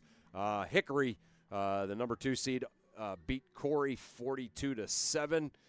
So the Hornets, they will take on Sharon in the District 10 final, as Sharon, the number 1 seed, beat Titusville 40-7 last night, a game that you and I called. The District 10 2A final is this weekend. 2A is a week ahead of the other classifications. That's the game over on Sports Radio 96.7. Sharpsville, a field goal, Piccarelli field goal late in that first half. So it is 14-10 Farrell at halftime over in that one. The other District 10 1A semifinal, so the winner of that one will play the winner of this one. Cambridge Springs, 2 touchdowns, missed the extra point on the first one, went for 2, didn't get it on the second one, but they are up 12-7 on Greenville, so that one's a great one. The District 10 4A final was last night, as General McLean, as great as that program has been, they haven't won a District 10 championship since 2006. They get one this year. They beat Meadville 34-0. State College ends McDowell's season in the 6A sub-regional, 35-7. In the 5A sub-regional, DuBois lost to Hollidaysburg 28-23. And the 4A sub-regional was today, during the day. Clearfield, they win 34-24 over University Prep. The 3A sub-regional, Somerset beat Brockway. The District 6 3A final, Penn Cambria defeated Tyrone. So Penn Cambria moving on in the 3A brackets. And we'll play Somerset next week. Winner of that gets Sharon or Hickory. Yeah, right. So there you go. Yeah, Somerset defeated Brockway 40-34. The District 6 4A final is going on right now. District 6 4A final, Juniata and Bellefonte, they are tied 0-0 at the end of the first quarter. Okay. And then the District 6 1A semifinal. Which could be germane to this, although I believe District 6 goes through the East. Goes through the East, along with, But anyway, go ahead, Chris. Right. Yeah, the Claysburg-Kimmel all over Bishop Guilfoyle, 28-0. That's, wow. At halftime. So Claysburg-Kimmel's up. Yeah. Wow. Yeah, so. Okay, that's a surprise. Yes.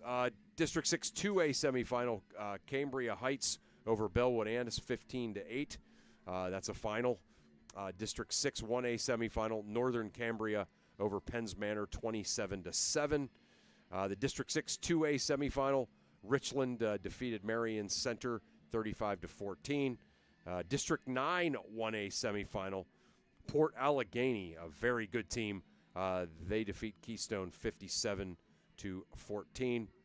The other District 9 1A semifinal, Red Bank Valley, who, like you've said, they're not quite as good as they have been, but still good enough to still be playing this time of year. They defeat Union AC Valley 31-13. The District 7 2A quarters, Elwood City keeps their season alive. They defeat South Allegheny 13-12. South Park defeats Mohawk in one of the other 2A quarterfinals in District 7. In the District 7 1A quarterfinal, and of course these games are very germane to the District 10. You had Jeanette defeat Greensburg Central Catholic 29-23. Clairton doing what Clairton does. They defeated California 54-0. Fort Cherry defeated Cornell 27-20. So lots of action going on to our neighbors to the south. Do you have an update on District 5 1A? I sure do. Okay. Heading into the fourth quarter, Winburn is up on Northern Bedford 14-7. So Northern Bedford has 2 losses this year. 2 losses this year, one of them to Wilmington. 21-19, yes. Yeah, so. And I think, and there was some talk about with Wilmington, well, should they be the number 1 seed? They didn't win the region, blah, blah, blah, blah, blah, and this and that. But they had the win over Greenville.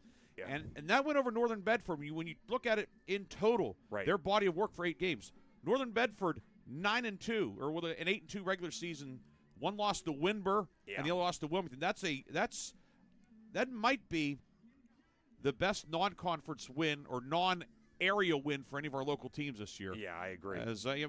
It's even again, I'd have to review everything, but certainly that was a big win for Wilmington that night over Northern Bedford, who is playing for District 5 title against Winburn tonight. Yeah, and you certainly get the sense that that win kind of sent ripples around the state. So,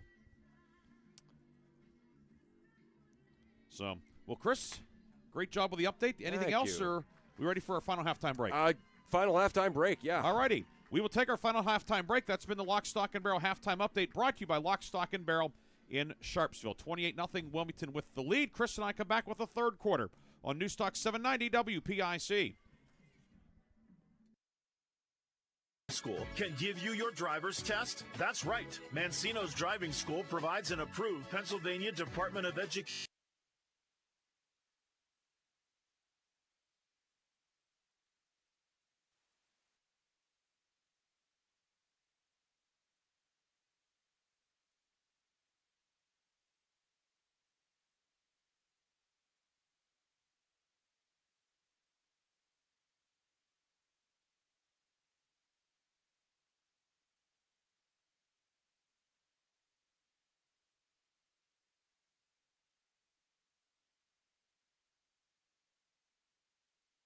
Grove City coach Ben English and his state championship team, as they are the October Vase Pub and Grill Mercer County Team of the Month.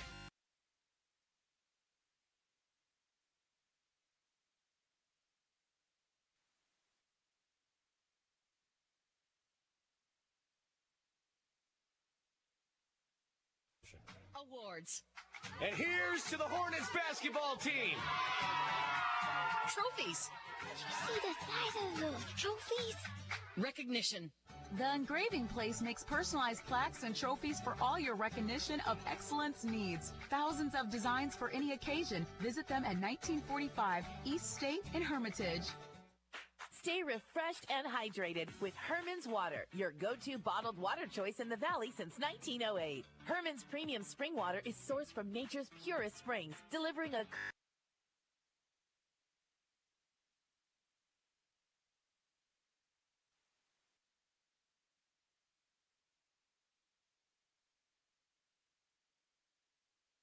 free rental and 2 free bottles. Herman's Water, when taste matters.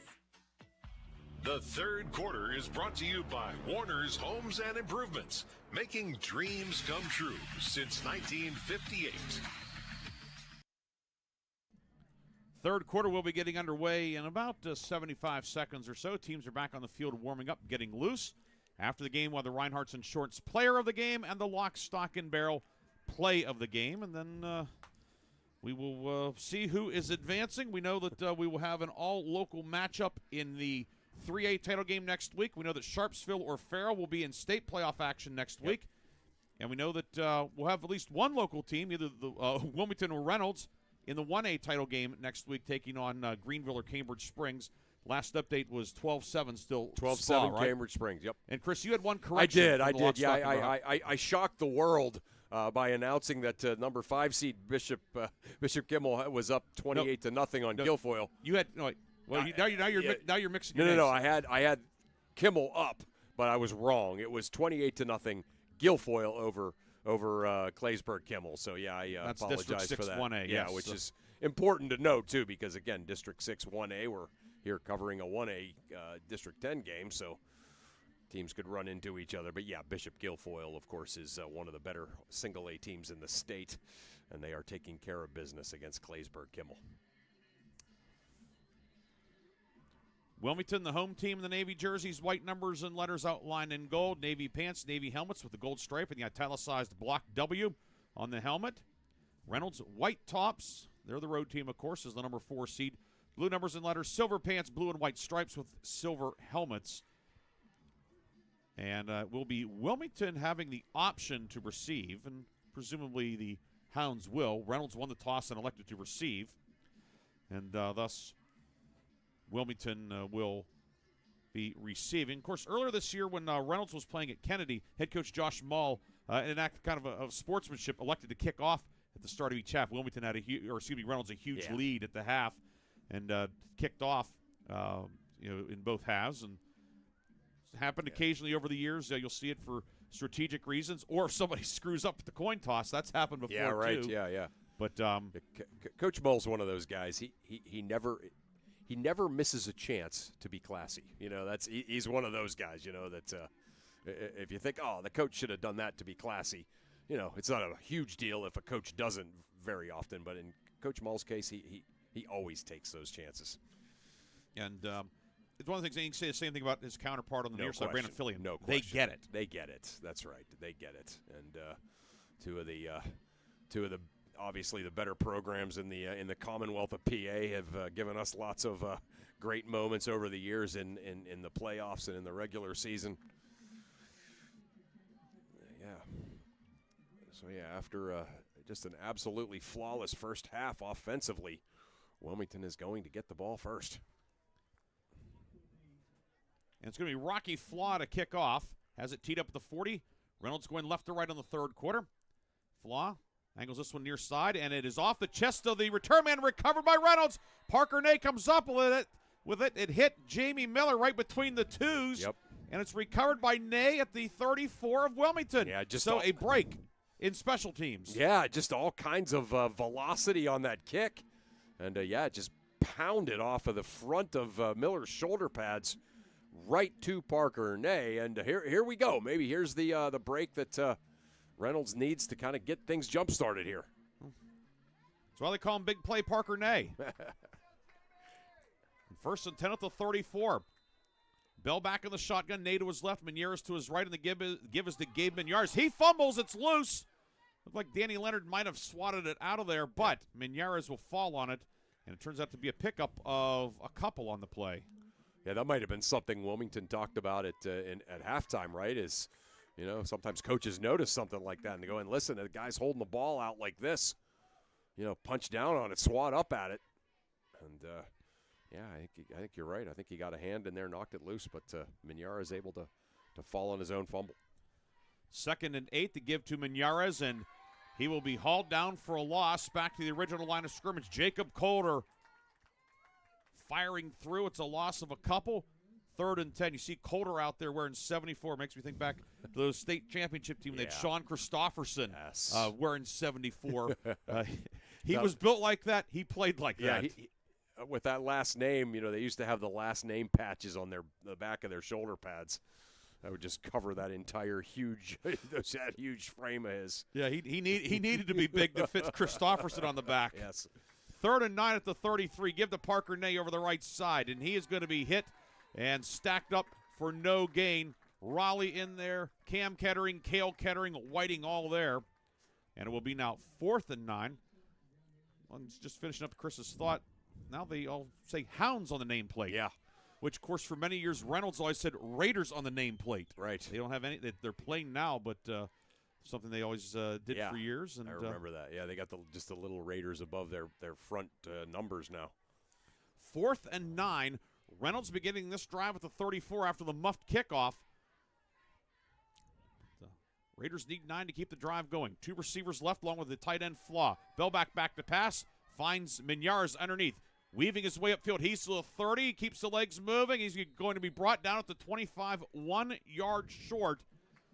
So Wilmington defense rallies to bring him down. A couple of freshmen, Rowan Miller and Cam Kettering, combine on the tackle. On 4th and 9, a gain of 8, and Wilmington takes over with 10:01 to go in the third, leading 28-0. It looked like Minyarz was going to be able to lean forward and get that, but just some great defense by the Hounds, holding him short, and just like that, the Hounds' offense holds after the turnover and right back on the field. 1st and 10, Wilmington at its own 25. Vascal, quick pitch to Jamie Miller. Miller trying to get around the right end. Miller to the 30. Miller will be tossed out of bounds by Maddox Snyder out close to the 33-yard line. Jamie Miller picks up about 8 on his first carry of the second half.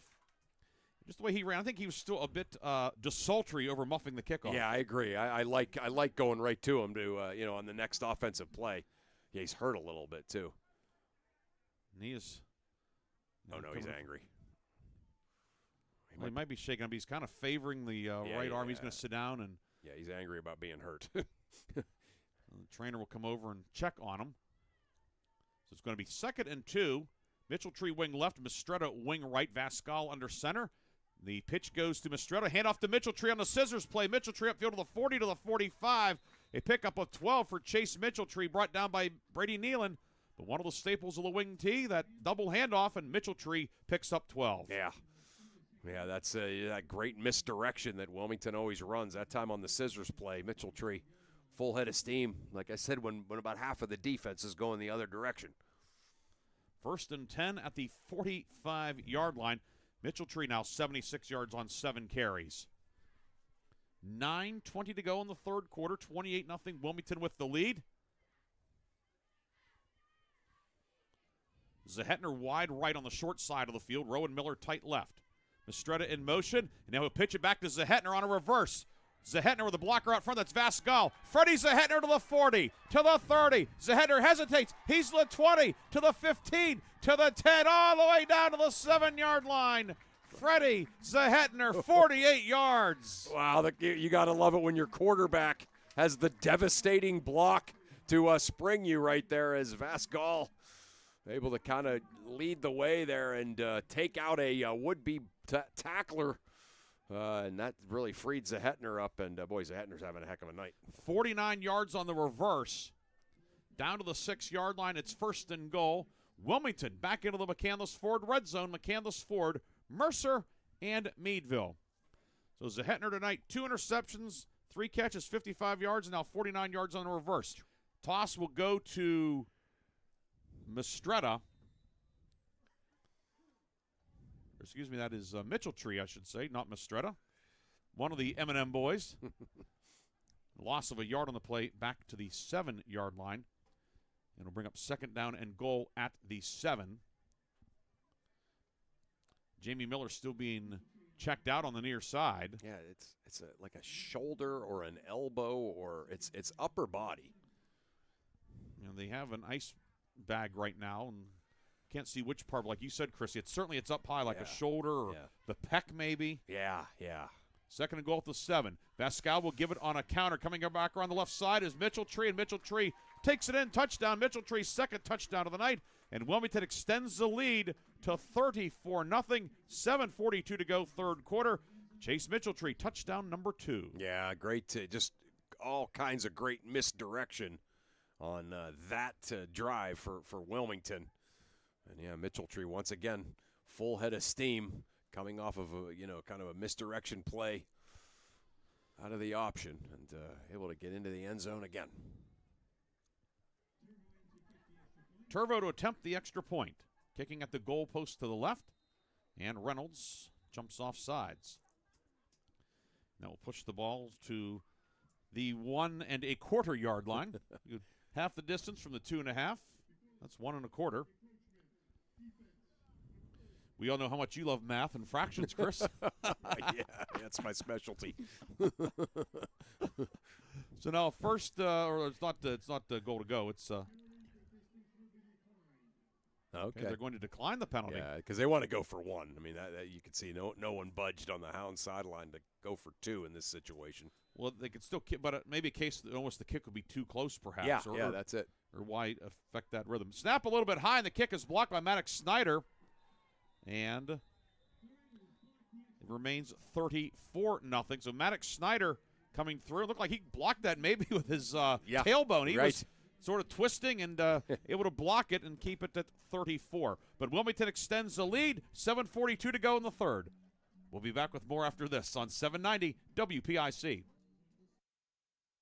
Hundreds of runners and walkers on Thursday, November 28th to participate in the 37th annual Gobble Wobble. Thanksgiving morning 5K tradition brings together friends, families, and well-behaved dogs to enjoy a little exercise, fresh air, and friendly competition beginning at 9:30 in Beale Park. Registration is just $10 if you sign up before midnight on November 26th. This year's main event sponsors are Joy Baking Group and the Shenango Valley Foundation. All proceeds benefit the mission of Shenango River Watchers. For more information, visit ShenangoRiverWatchers.org.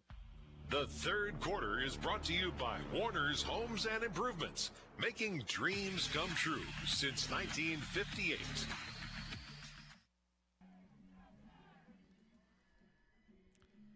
$34-0 Wilmington with the lead with 7:42 to go in the third quarter. Ryan Briggs and Chris Burtch with you tonight here at Farrell High School. Kickoff forthcoming. Chris, any updates for us? Yeah, Farrell scores 21-10 now. They lead over Sharpsville, and Greenville scores extra point good. They're up 14-12 on Cambridge Springs. Winner of that one, presumably to play Reynolds next week.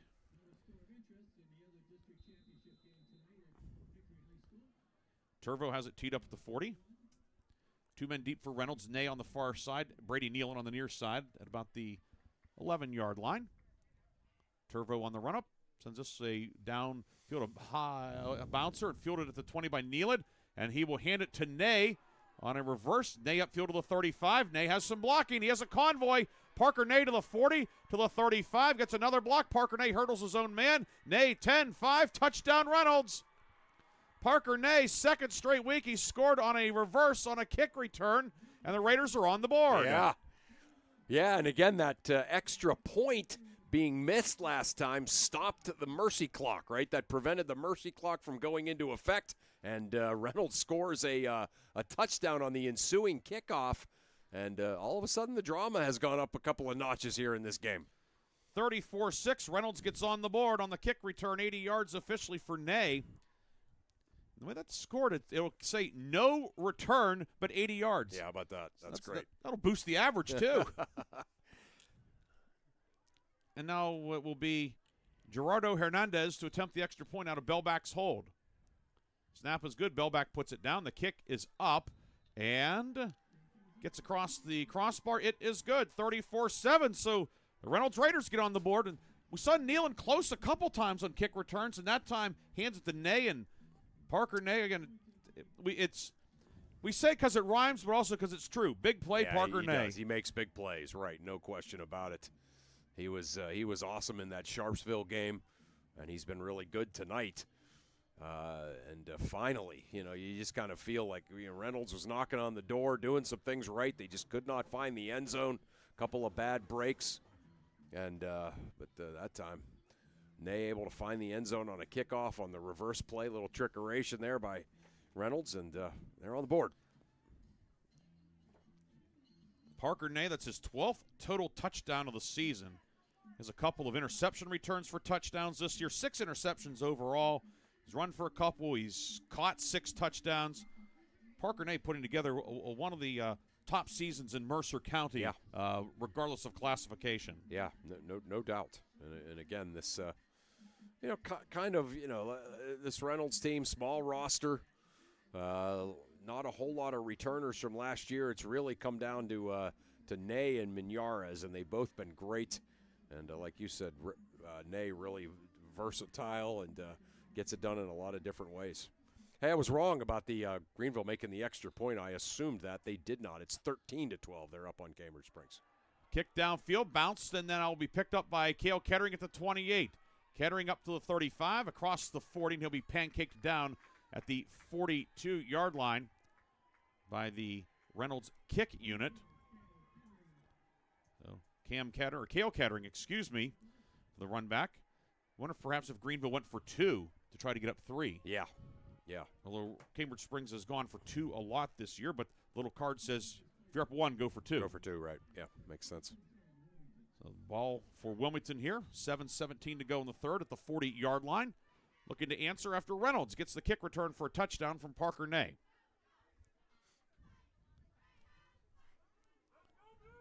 Hounds moving right to left. And Wesley Vascal under center brings that's Mitchell Tree at quarterback. And Mitchell Tree will keep it on the option, and he will get very little except a big hit from Maddox Snyder along with Brady Nealon. Yeah, this is the second time they've gone to that. Oh, what do we got? A flag thrown by the back judge well after the play. Yeah, this is definitely some either talking or grabbing each other. Of course, last night we had the Sharon-Titusville game, and one player from each team was given the gate. Yeah. Cassius Hosey for Sharon for throwing a punch.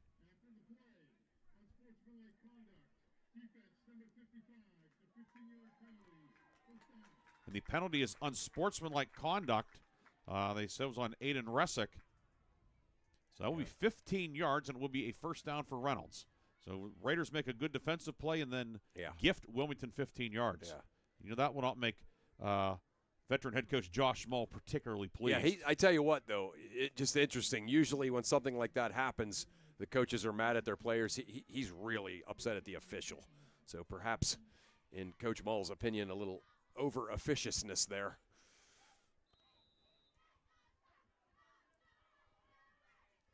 But instead, it is first down now at the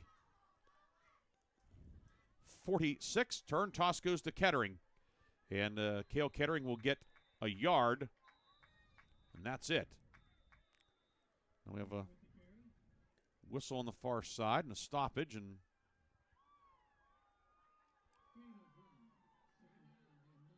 what is this? Timeout Reynolds.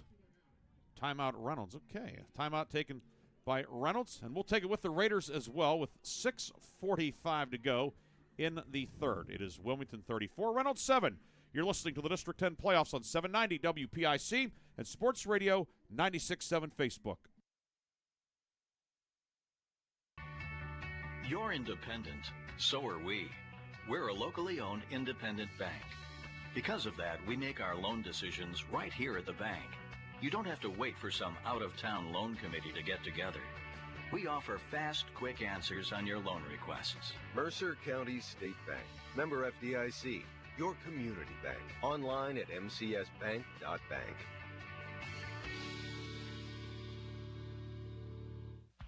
The third quarter is brought to you by Warner's Homes and Improvements, making dreams come true since 1958.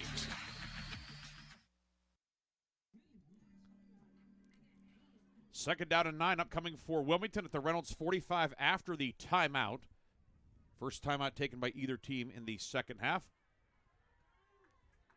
Greyhounds break the huddle. Zahetner wide left, and it is Chase Mitchelltree at quarterback. Brings Cale Kettering in motion. Hand off to Kettering, jet sweeper on the left side. Gets a block from Whiting. Kettering upfield to the 30, 20, 10, 5. Touchdown, Cale Kettering. Second touchdown of the night, scoring from 45 yards out. Yeah, how about that? Just like that. Reynolds gets a little bit of momentum, but Wilmington gets the long run from Kettering and back up now 40-7. And the Hounds will keep the offense out on the field to make up for the extra point that was blocked earlier in this quarter. 6:35 to go in the third.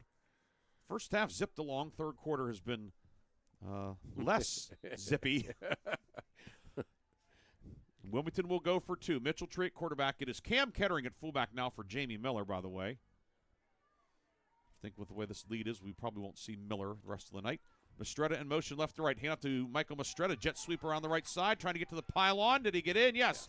The conversion is good. Michael Mastretta adds the 2-pointer on, and it's 42-7. Wilmington with the lead. 6 minutes, 35 seconds to go in the third quarter. We'll take a quick break, come back with more third quarter action on 790 WPIC. Lock, Stock, and Barrel open their doors and serve their first of over 3 million giant submarine sandwiches. And they still serve 42 whole subs on 15-inch buns. Lock, Stock, and Barrel also has burgers, specialty sandwiches, wraps, gyros, salads, wings, and even breakfast. Lock, Stock, and Barrel is also a full-service deli. Party rings, meat and cheese trays, and cold veggie trays are all available. Open Tuesday through Saturday. Closed Sundays and Mondays. The third quarter is brought to you by Warner's Homes and Improvements, making dreams come true since 1958. 3 plays, 60 yards on the drive. It used 42 seconds as Cale Kettering scores on a 45-yard sprint to make it 42-7. Wilmington, 14 points in the first, 14 in the second, and 14 more points here in quarter number 3. Yeah. You know, just an awesome display by the Wilmington offense. You know, again, there's just been moments where you feel like maybe Reynolds is going to get back into this game. But it seems like every time that feeling or that thought comes across, Wilmington has an answer with a big play. They're just kind of racking up the yardage and racking up the points. Ryder Turvo will kick off, has it teed up at the 40-yard line. Ney and Nealon deep for the Raiders. Turvo has the ball on the X right in the middle of the field on the 40.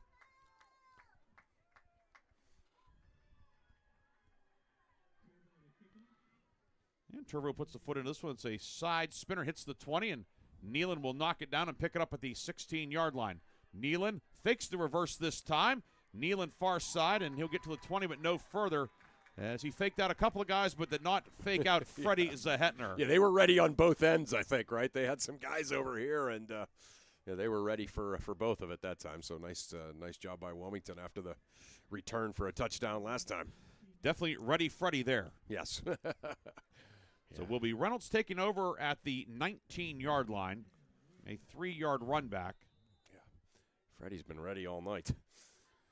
He certainly has his hat in the ring for the Reinhardt's Insurance Player of the Game. We'll have that and the Lock, Stock, and Barrel Play of the Game in our post-game tonight. First and 10 at the 19. Connor Bell back in the shotgun. And the handoff goes to Gabe Miñares. And quick opener over the right side. He'll get over the 20 to the 21 before being upended by Rowan Miller. Pickup of 2. It's 2nd and 8. Yeah, it looked for a second there on that quick opener like he might be able to find some daylight. But Wilmington D closing quick, as they are so good at.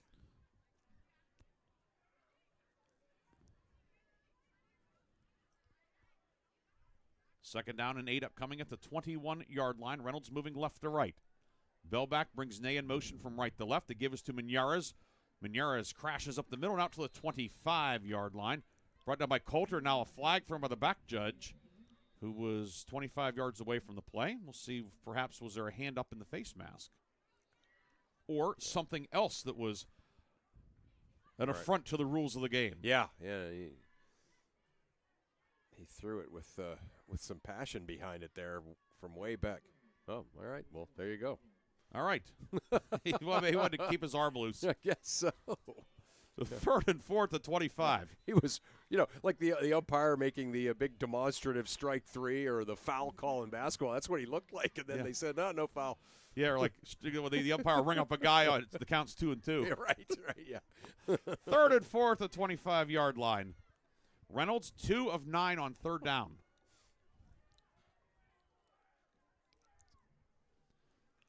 Bell back in the shotgun.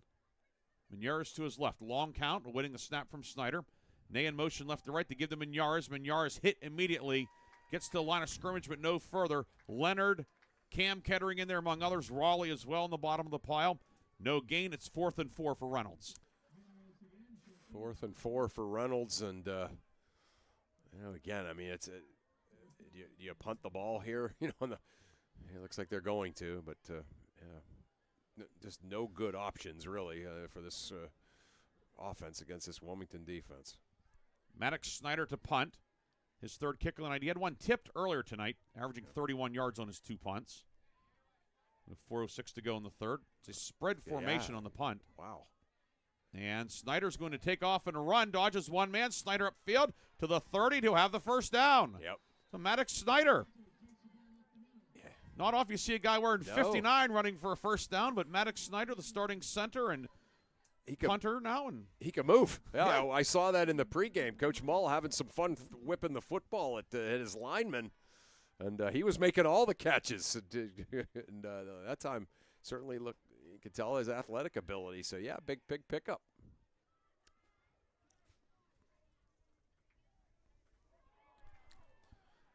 Bellback will give it to Ney. Ney across the 35 up to about the 38. Rowan Miller on the tackle. They'll say down at the 37, bringing up second down and 7. Chris checking the proverbial ticker. Yep, still the same. 21-10 Farrell over Sharpsville and 13-12 Greenville over Cambridge Springs. Those are third quarter scores. We are in the third quarter as well. Exactly 3 minutes to go in the third quarter. 42-7, the Wilmington lead. Bellback gets the shotgun snap, give it to Menieres. Menieres hit by Coulter and then finished off by Raleigh. And will be pickup of 1, bringing up 3rd and 6. Menieres now tonight 62 yards on 18 carries. Yeah, tough yards, but Menieres tough runner and finding ways to pick up some yards here against this. That District 5 1A game has gone final, Briggsy, as Windber defeats Northern Bedford 14-7. The Ramblers moving on. Yeah. You could cue up Led Zeppelin, Ramble On. Going on. 3rd and 6, and now Reynolds will have to take a timeout as the Raiders were not aligned the way that they wanted to be aligned, so they will take their second timeout of the half. 2:03 to go, third quarter. Wilmington in command. Chris and I will come back with more action after this on 790 WPIC and Sports Radio 96.7 Facebook. This is X. I have a question about my home policy. Okay, question about phone policy. Home policy. Okay, gnome policy. H-O-M-E, home. Technology is great, but sometimes it's better to talk with a real person. With Erie Insurance, you have a caring, independent agent who's with you from beginning to end. Your local Erie agent is Mailer Insurance. Get a quote today at mailerinsurance.com. Mailer Insurance, a Reinhardt's agency affiliate. Go to erieinsurance.com for company licensure and product details. The third quarter is brought to you by Warner's Homes and Improvements, making dreams come true since 1958.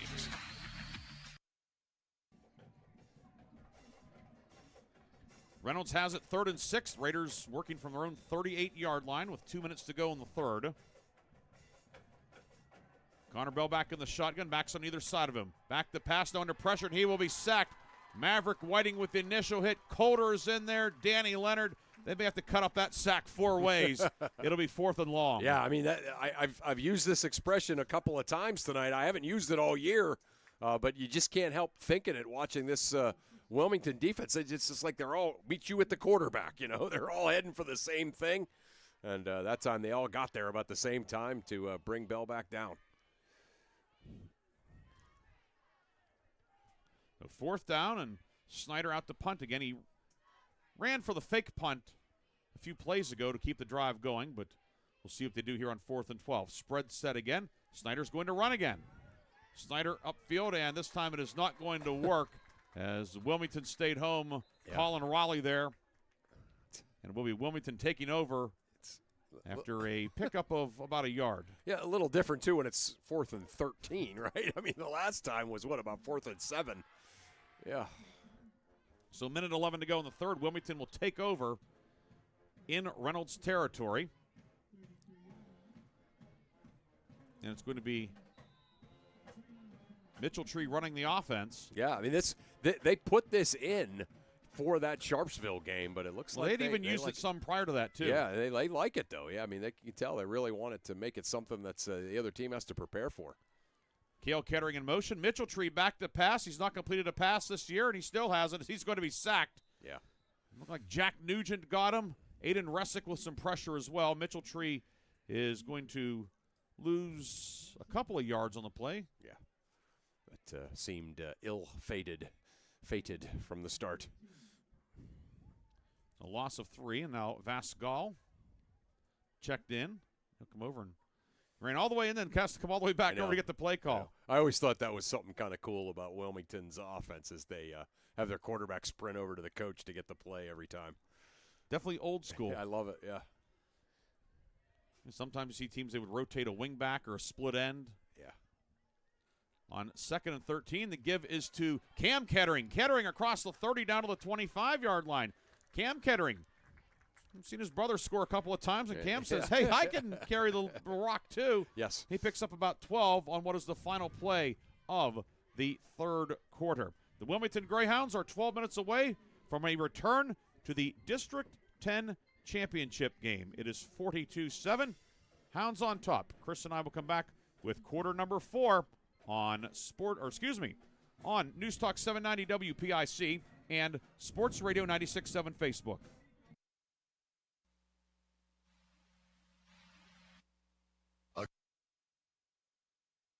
And streets. It's the people who live and work and contribute to making life for themselves and the people around them better. Attorney Bill Motor believes in the young people who are this community's future. Attorney Bill Motor would like to say good luck, good health, and best wishes to all the players, coaches, band members, and cheerleaders in today's game and throughout the season. Attorney Bill Motor, 2500 Highland Road, Hermitage. I'm stylish. I'm classic. I'm extremely sarcastic. I'm in love with this band. I'm the #1 fan. I'm a musical genius. Let your t-shirt do the talking. We've got just the message you're looking for. Need a customized t-shirt? Then stop at 2J's Custom Screen Printing in Hermitage. From your favorite prints to customized t-shirts, hoodies, and more. Shop 2J's Custom Screen Printing with big city design right here at home. 2J's Custom Screen Printing on East State Street in Hermitage. The fourth quarter is brought to you by Shell Restoration, the area's #1 roofing, siding, windows, and gutter installer. Start of the fourth quarter. Vascal back at quarterback, pitch it back to Mitchell-Tree. He mishandles it, and it is recovered by the Reynolds Raiders. Aiden Resick recovers it at the 25, and Reynolds has its first takeaway of the night. On 3rd and 1, Wilmington fumbles, and will be Raider football with 11:46 to go. Yeah, it just kind of looked like a little bit of timing was off there, and sure enough, mishandled the pitch, and Reynolds right there to make the recovery. 11:46 to go, and Reynolds with the second takeaway of the night. The mishandled kickoff to begin the third quarter also goes as a turnover, so it will be first down for Reynolds at the 25-yard line, moving from right to left. Connor Bell back in the shotgun. Backs on either side of him. Gives to Parker Ney. Ney trying to get outside, and Maverick Whiting will have none of it. A loss of a couple on the play for Parker Ney, bringing up second down and 12 back at the 23-yard line. You know, we've seen so many Whitings, right, at Wilmington, and most of them have been running backs, right? But Maverick Whiting, a defensive end wearing 55, but he's really fast too. You know, like it's not like, oh, he's a lineman because he's fast. He's really good at that. 6'1", 180, and he can really move laterally, and we saw it right there. Second down and 12 back at the 23-yard line. Wilmington tonight outgaining Reynolds 333 to 99. Three receivers to the left, single man to the right, and the snap goes through Bellback's legs, and he will dive on it back inside the 15-yard line, and now 3rd and long, and that one just never had a chance. Bellback having to reach down and get that one. Right. So loss back to the 13. That's the oh yeah, we see Miller down. I just saw Miller. Noticed he's out of uniform with the ice on his shoulder. I was right about the left shoulder. Yes, right you shoulder. were. Yeah. Jamie Miller starting fullback and outside linebacker. But you wonder if it might be more precautionary. Yeah. He seems, I mean, all things considered, you know, he's No, he looks like he's actually demonstrating to somebody Yep, he is. like they're an anatomical figure. Bell back to pass, mishandles the snap, and he's going to be sacked. Maverick Whiting there again. Yeah. Sack back to the 5-yard line. It will be 4th and long. Maverick Whiting, his second sack of the night. 8 sacks this year for Maverick Whiting. Yeah. He just gets you can't block him. He's so fast off the snap that you're asking a whole lot for an offensive lineman to try to block him. And that time the offensive lineman just whiffed, and he was right in the backfield almost at the exact same time that Bellback received the snap. And a timeout taken on the field with 9:48 to go. We'll take the break as well. 4th and long for Reynolds when we come back on 790 WPIC. Stay refreshed and hydrated with Herman's Water, your go-to bottled water choice in the Valley since 1908. Herman's premium spring water is sourced from nature's purest springs, delivering a crisp taste that quenches your thirst. Say goodbye to dehydration and hello to hydration. Visit hermanswater.com to order your supply today that can deliver to your home or office for free. Ask about our new customer offer of 1 month free rental and 2 free bottles. Herman's Water, when taste matters. The fourth quarter is brought to you by Shell Restoration, the area's #1 roofing, siding, windows, and gutter installer.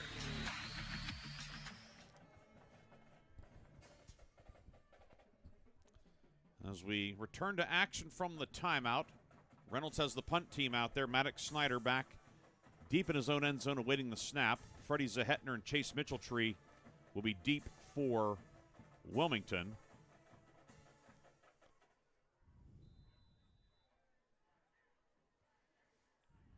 Snap is high. Snyder flags it down. Light rush kick is away. Gets that one to turn over. Hits the 30, then bounces straight up in the air, and then will go out of bounds far side. So it will end up being a 25-yard punt for Snyder. Of course, he's the backup punter. Xavier Zachrich, a starting quarterback who was injured in Week 10 against Union, Allegheny, Clarion Valley. Had done the punting for much of the year. And 9:40 to go. Wilmington takes over in Reynolds territory at the 30. A 25-yard kick for Snyder on his 3rd punt of the night. Yeah, it's good news for about Zachrich is he's only a junior, so he'll be back. He'll be back next year for his senior season. So everybody in this game will be back. Yeah, right. Yeah, that's true. Reynolds no seniors, and Wilmington's 2 seniors are in civilian garb tonight. Yeah, it's amazing. 1st and 10 at the 30. Cale Kettering in motion. Jet sweeper on the left side, the short side of the field along the far sideline. Cuts back to his right. Kettering to the 15, to the 10, 5.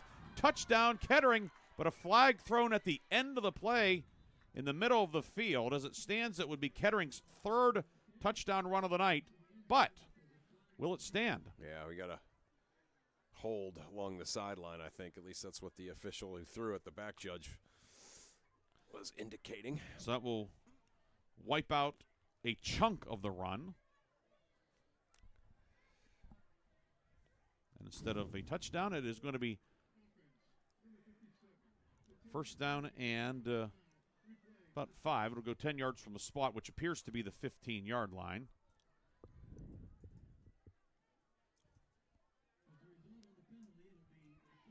So give Kettering 15 on the run. Kettering now team high 89 yards tonight on 4 carries. He's had a great night.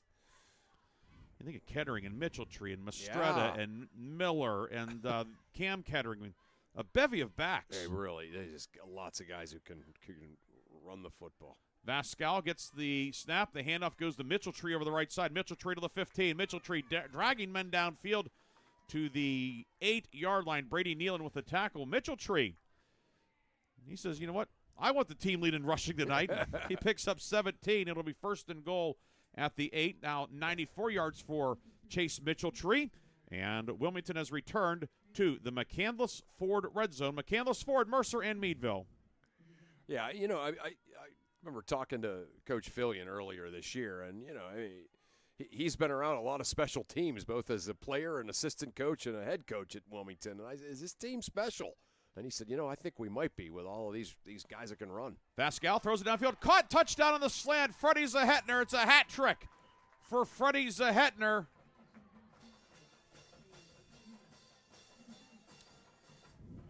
(48-7). is not the hat trick, just his second, but he had the 2 interceptions in the long reverse run. Yeah. 48-7. Yeah. Pascal's second touchdown, and Zehetner, that's his 7th touchdown catch of the year. Yeah, he's another one. All these weapons for this Wilmington team. They just getting better and better, too. Kick on the way. It is up, and it is good from Ryder Turvo. 49-7. Wilmington adds to the lead with 8.5 minutes to go. We'll come back with a kickoff on 790 WPIC.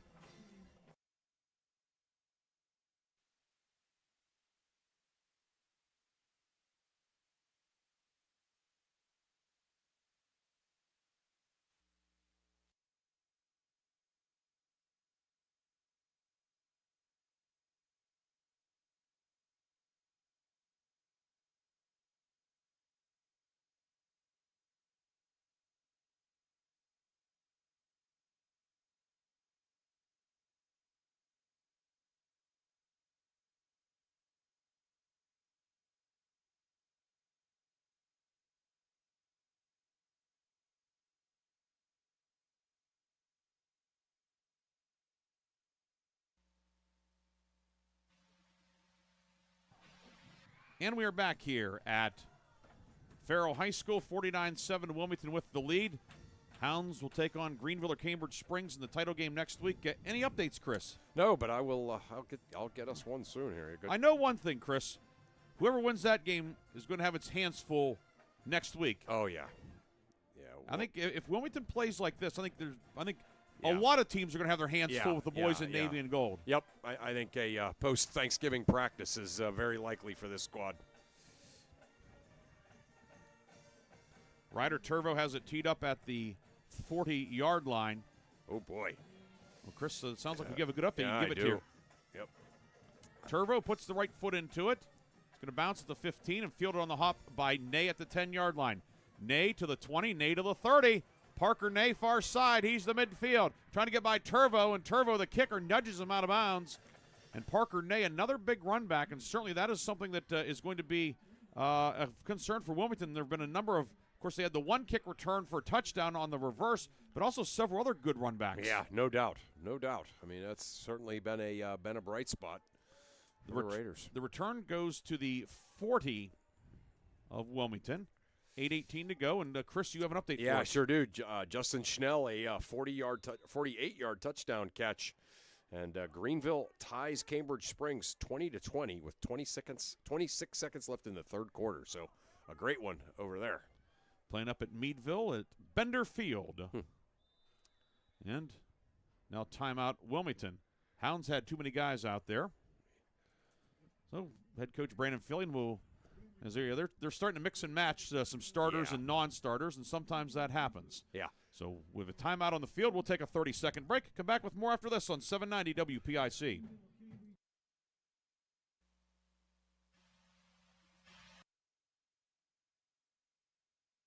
Eye-catching designs to professional printing, Hermitage, Minuteman Press are your local experts. Boost your brand with stunning business cards, brochures, banners, apparel, and more. The Hermitage Minuteman Press team ensures top-quality results with lightning-fast turnaround. Plus, their marketing solutions will take you to the next level. Elevate your image and stand out from the competition. Experience excellence in printing and marketing at Minuteman Press today. Minuteman Press, 3170 East State Street in Hermitage. Online at hermitage.minutemanpress.com or follow them on Facebook. Mention this ad and receive 10% off your first order. The fourth quarter is brought to you by Shell Restoration, the area's #1 roofing, siding, windows, and gutter installer.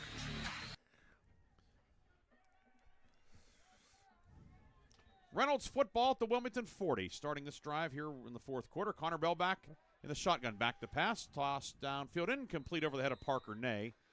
And it will be 2nd and 10 now at the 40. Got another big update. Okay. Aiden Cadman, of course, our player of the week last week and maybe player of the century. 57-yard touchdown pass to Pushkar again. Farrell Sharso then goes for 2, gets it. It's 21-18 Farrell with 9:20 to go in that third quarter. There's still third quarter. Yeah. Okay. Yeah.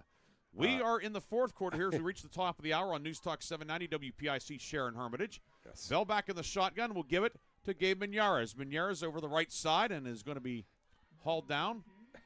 as Jude Beatty into the game and makes a tackle.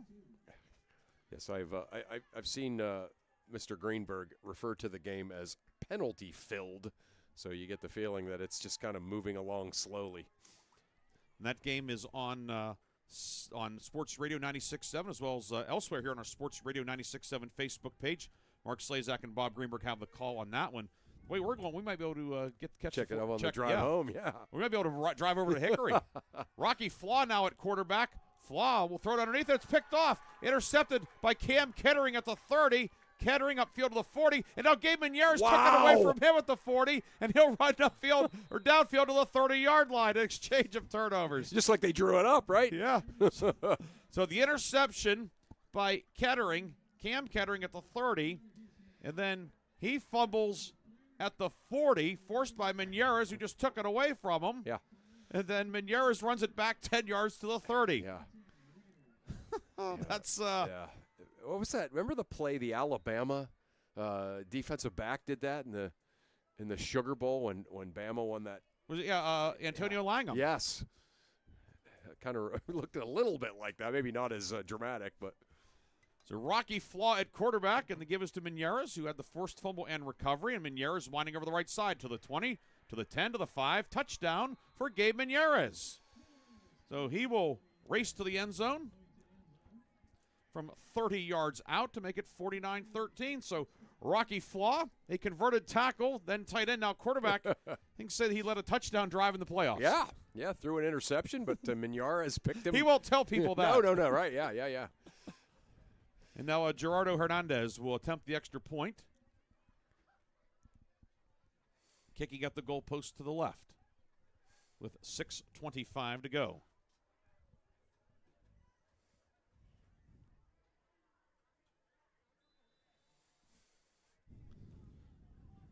Now Flaw is a wingman to the left.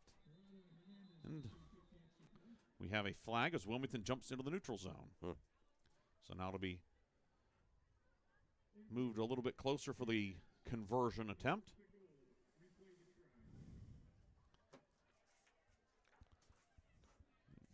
So just checking there, Justin Shell, the 48-yard touchdown run to tie the game for Greenville. 11 interceptions this year for him coming in. Wow. As a sophomore. Yeah.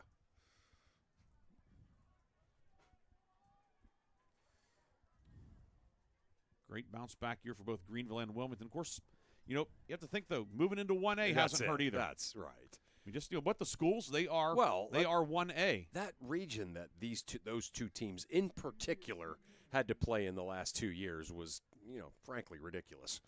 They were 2A with Farrell and Sharpsville, then also Grove City, Sharon, Slippery Rock, Hickory. Yeah, and all four of them were good those years.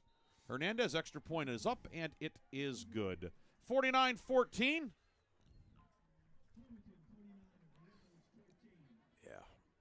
And it will be 6:25 to go in the fourth. Hernandez 2 for 2 on extra points. We'll take a quick break. Come back with more from Farrell on 790 WPIC. You're independent. So are we. We're a locally owned independent bank. Because of that, we make our loan decisions right here at the bank. You don't have to wait for some out-of-town loan committee to get together. We offer fast, quick answers on your loan requests. Mercer County State Bank. Member FDIC. Your community bank. Online at mcsbank.bank.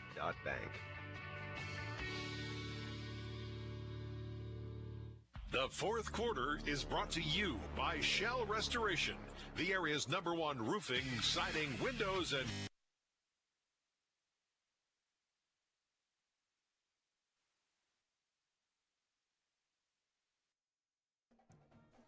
6:25 to go. And Rocky Flaw, who is the 2024 equivalent of the old triple threat quarterback in electric football, will kick off. You like that reference, Chris? Yes. That was great. Yeah. Jules Johnson, another touchdown for Farrell. He's a triple threat. Yeah, they're up 28-18.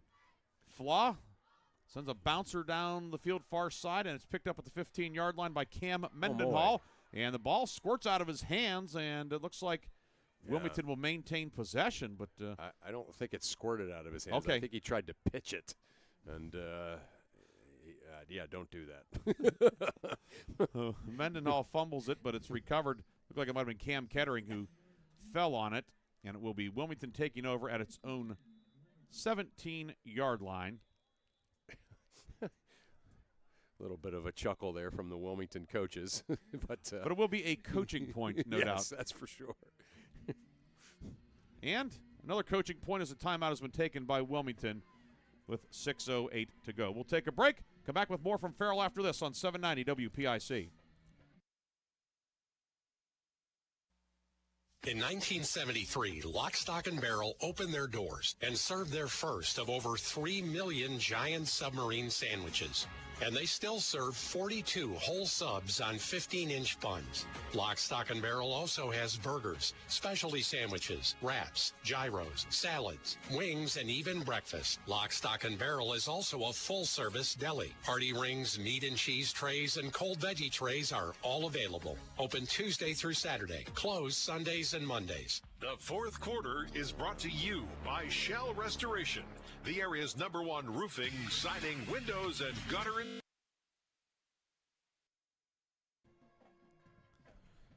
Wilmington will have 1st and 10 at its own 17 when action resumes. Just to let everybody know that our post-game plans, we will have an abbreviated post-game. We'll take one break. We'll have the scoring recap, and then we'll have our post-game awards, then call it a night here from Farrell, and allow the rest of our audience to go and join the Farrell Sharpsville game, which is on Sports Radio 96.7. It will not be a simulcast per se, but switch over. Some drama over there. Yes, there is. Vascal at quarterback. Whole new backfield there. And see, that is not Vascal. That is John Pataki at quarterback, number 6. And a new ball carrier for Wilmington coming out of there with it. That was Kettering, Cam Kettering. Ryder Turvo lining up at wide receiver on that play. Yeah. Yeah, now another new quarterback. Or no? Are they waiting for? No, okay. Nope. Yeah, Pataki's running back out. Pataki, the freshman. Listed at 5'5", 125. He's he's a young guy. Yeah. Turvo will come out wide to the right. Double wing set. The handoff is on a jet sweep over the right side, and that's going to be Cam Mendenhall. Oof. It's a big hit from Brady Nealon. Yeah, I was just going to say, some of the grown men are still in there for Reynolds. And part of that is due to their roster size. Yeah, they just, they only dress about 20 tonight. Yeah, they don't have a full second team. It's not a case of Coach Mull trying to prove a point or anything. No There's only so many guys out there. Right, and if they're out there, you can't tell them not to play hard. They mixed and matched some guys out there, some of the ones and some of the twos out there. And Wilmington primarily looks like with the reserves in. Yeah. We are under 5 minutes to go in this one. Wilmington on top, 49-14. Turvo wide right. Double wing set. And the snap is mishandled and given to Isaac Maynard. And Maynard is going to lose a couple on the play. It'll be 4th and 5. Maynard listed as a kicker on the roster. Yeah, certainly given some guys to get out there and play a little bit on the playoff stage. You know, that's a big deal as a player. You know,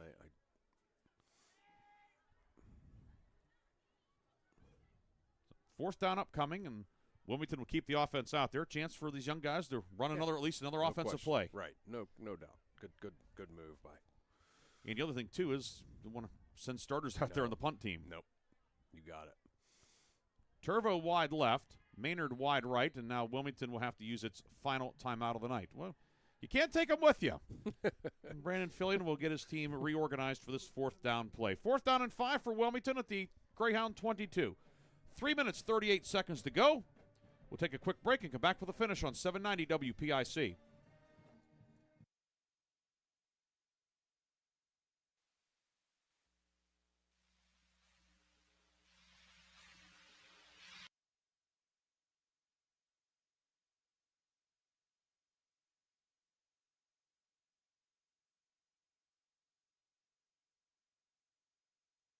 Okay, gnome policy. HOME, home. Technology is great, but sometimes it's better to talk with a real person. With Erie Insurance, you have a caring, independent agent who's with you from beginning to end. Your local Erie agent is Mailer Insurance. Get a quote today at mailerinsurance.com. Mailer Insurance, a Reinhardt's agency affiliate. Go to erieinsurance.com for company licensure and product details. The fourth quarter is brought to you by Shell Restoration, the area's #1 roofing, siding, windows, and gutter installer. 4th and 5 upcoming for Wilmington. Chris, you have an update on Greenville, Cambridge Springs. Yeah, another Justin Shell touchdown as he catches an 89-yard touchdown. The kick is good, and Greenville now leads Cambridge Springs 27-20 with about 9.5 minutes to go in that game. 4th and 5, Wilmington. Maynard in motion from right to left. And the give is to Cam Kettering. Kettering up the middle has the first down. Cam Kettering on the fullback trap. Out to the 40-yard line, Cam Kettering picks up 18, and the Hounds pick up their 14th first down of the night. Yeah, nice job by this second unit. Kettering able to get out there, pick up another first down.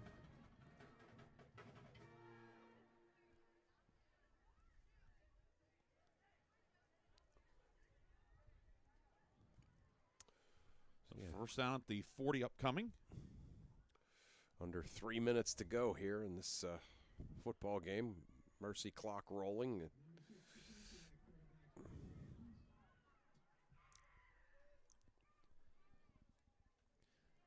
The give over the left side to Cam Kettering, and he will be slung down by Jacob Blackburn.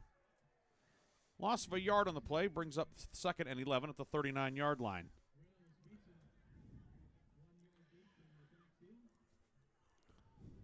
As the clock approaches the 2:30 mark in this one.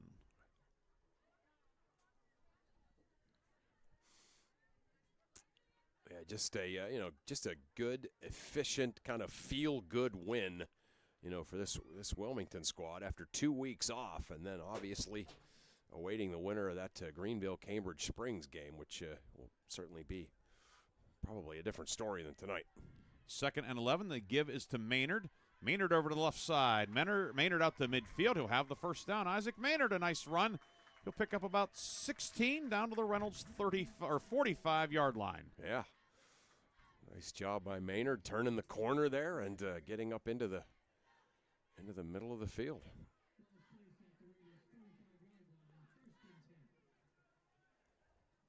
It's again, this is what's fun about watching, kind of a program such as Wilmington's. These are all young guys. Obviously they're not as physically developed as the starters that we saw in there, but they know this offense as well as the starters. They're running it flawlessly. 1st and 10 at the 45-yard line. Pataki at quarterback. Now he will take a knee.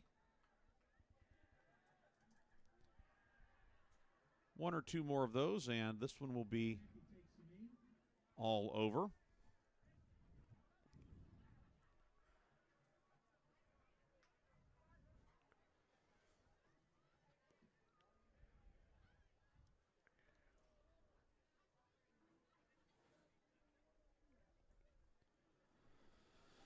Wilmington will move on. Hounds will go to 7-2. Reynolds will finish up at 6-6.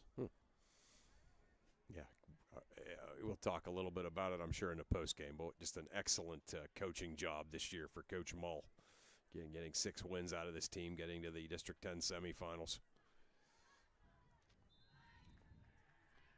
And one more knee taken by Pataki, and that will do it. The Wilmington Greyhounds will return to the District 10 championship game, a winner tonight by a final score of 49-14. Chris and I will come back with a recap on Newstalk 790 WPIC.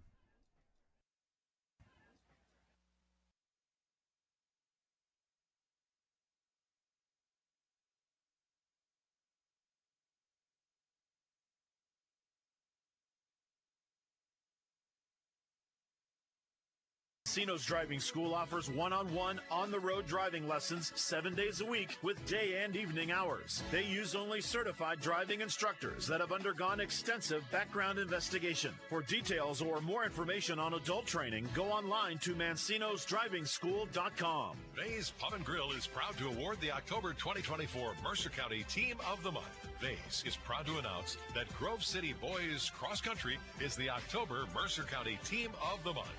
Congratulations to Grove City coach Ben English and his state championship team, as they are the October Vay's Pub and Grill Mercer County Team of the Month. Congratulations to Grove City Boys Cross Country, the October Vay's Team of the Month. For more information, go to Vay'sPubandGrill.com.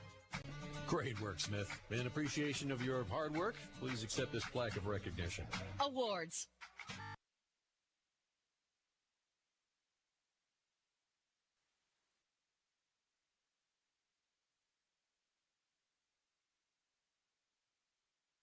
Trophies for all your recognition of excellence needs. Thousands of designs for any occasion. Visit them at 1945 East State in Hermitage.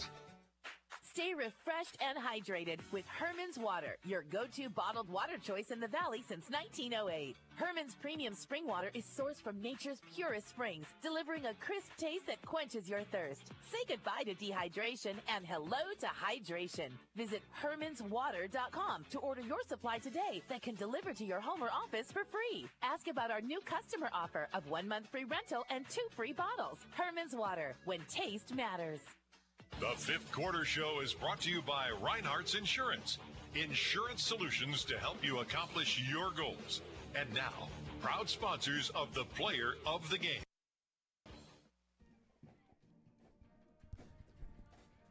The Wilmington band playing Gimme Some Lovin', and they were loving what they saw tonight. 49-14 victory over Reynolds in the District 10 1A semifinals here at Farrell High School, along with Chris Burtch, Ryan Briggs here tonight, Aaron Byro back in the studio producing our game.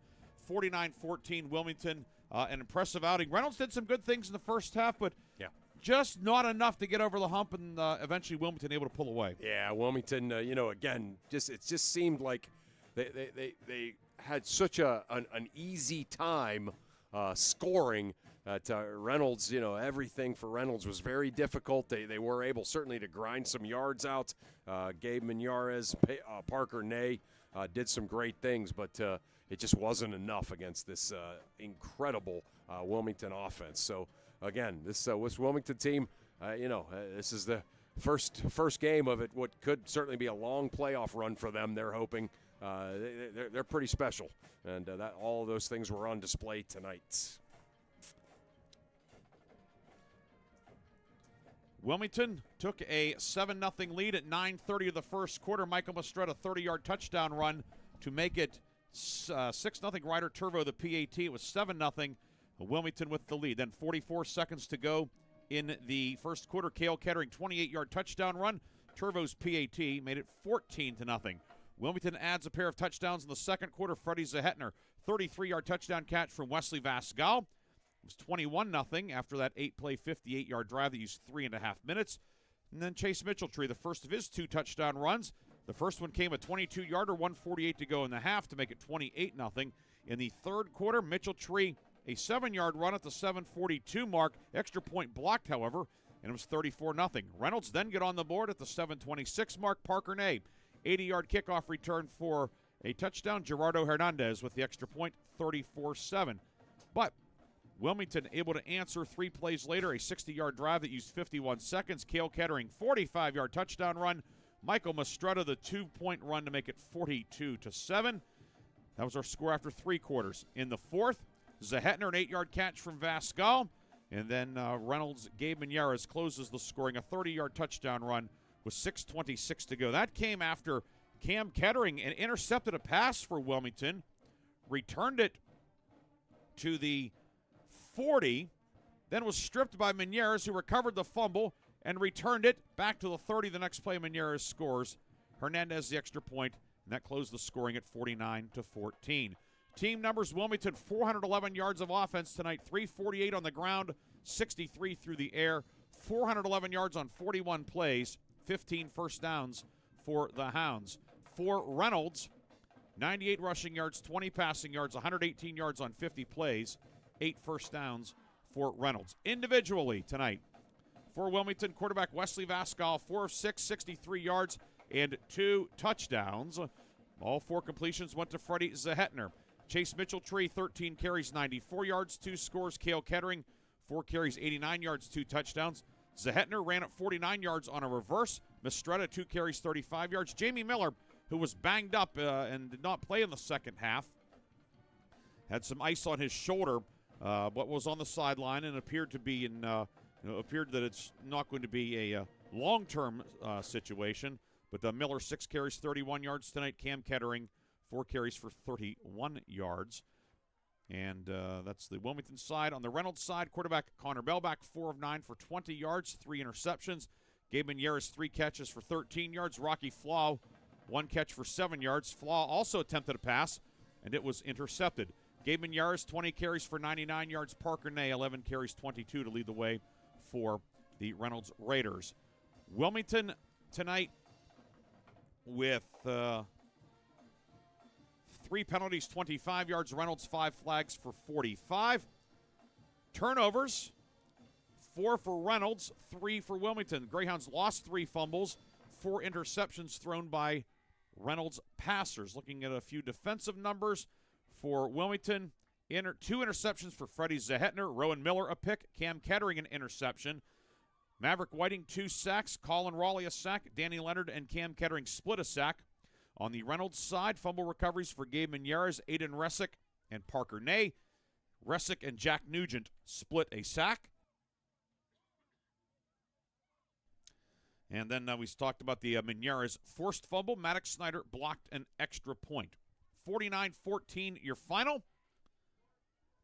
And it is now time for our post-game awards, and we'll start off with the Lock, Stock, and Barrel play of the game, brought to you by Lock, Stock, and Barrel in Sharpsville. And tonight, the first touchdown of the night, the 30-yard touchdown run by Michael Mistretta that gave Wilmington an early 7-0 lead. That will be the Lock, Stock, and Barrel play of the game. So congratulations to Wilmington sophomore halfback Michael Mistretta.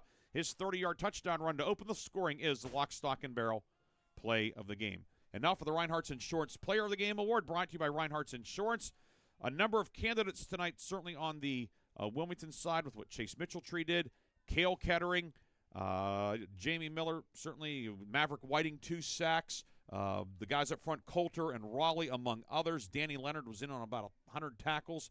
But we go with sophomore receiver Freddie Zahetner, or the junior receiver Zahetner tonight. He had 2 interceptions. Also, 4 catches, 63 yards, 2 touchdowns. Had a 49-yard run on a reverse. Freddie Zahetner is the Reinhardt's Insurance Player of the Game. And, Chris, what a night for Freddie Zahetner, who had a big night first time around against Reynolds, too. Caught 2 touchdowns, ran a kickoff back. Tonight, a big night for him as well. Yeah, no doubt. I mean, he was awesome on both sides of the ball, and it just seemed like whenever he ended up kind of making a play, something big happened. And, he was fantastic tonight, and a great player of the game. Freddie Zahetner of Wilmington is tonight's Reinhardt's Insurance Player of the Game, and he has received a customized T-shirt courtesy of 2J's and to be Screen Printing and Gifts located on East State Street in Hermitage. Congratulations to Wilmington wide receiver, defensive back, Freddie Zahetner, tonight's Reinhardt's Insurance Player of the Game. Wilmington a winner, 49-14. Chris, any updates for us? Again, Greenville did jump up ahead 27-20 on Cambridge Springs as that game approached the fourth quarter. So, obviously rooting for an all Mercer County area final next week, but still some work to do for Cambridge Springs. Or, I'm sorry, for Greenville over Cambridge Springs. The SPA certainly a tough out, defending champs in District 10 in Class 1A. Okay, go ahead, Chris. Cambridge Springs scored, went for 2 to take the lead. It failed. So it's now Greenville 27, Cambridge Springs 26 with 3 minutes left in that game. So that one's a nail-biter. It certainly is. And any updates on Sharpsville Farrell? Farrell had jumped up to take a 10-point lead at the last updates. Or what we can do is we can tell the audience, go to Sports Radio 96.7 and find out for yourself. Perfect timing, too, because the third quarter just ended with Farrell up 28-18. So, jump over there and catch the fourth quarter. Mark Slazak and Bob Greenberg have the call from Hickory. We want to thank the folks here at Farrell. Eric Bell, Assistant Athletic Director. He and the great staff here setting us up. Always fun to come here. Eric and crew do a great job, so thanks to them. Thanks to Aaron Byro in the studio for his help tonight as well. We had to navigate some rough waters at time, but a great job by Aaron back there. Thanks to Bob Greenberg, our sports director and sales manager. Again, he and Mark Slazak have the call of Sharpsville and Farrell on Sports Radio 96.7. Chris, we had a lot of fun this weekend. We worked Yeah. 2 high school games. We worked a college game this afternoon. We will perhaps reconvene next week somewhere sometime. Who knows what the schedule will be. But it's been fun so far. Look forward to more fun as November progresses. Yeah, no doubt. Should still have lots of teams alive next week. So, I had a lot of fun with you this weekend, and looking forward to whatever's coming. For my partner, Chris Burtch, this is Ryan Briggs saying so long from Farrell High School's Pegues Sports Complex. The Wilmington Greyhounds defeat Reynolds 49-14 in the District 10 1A semifinals, and you heard it here on 790 WPIC and Sports Radio 96.7 Facebook. Thanks for listening. Have a great night and a great weekend, everybody. To high school sports on the Cumulus Sports Network. Tonight's game has been brought to you by Bill McCandless Ford in Mercer and Meadville. The Reinhardt's Agency. It's not the insurance they sell, it's the service that makes them better. Mancino's Driving School.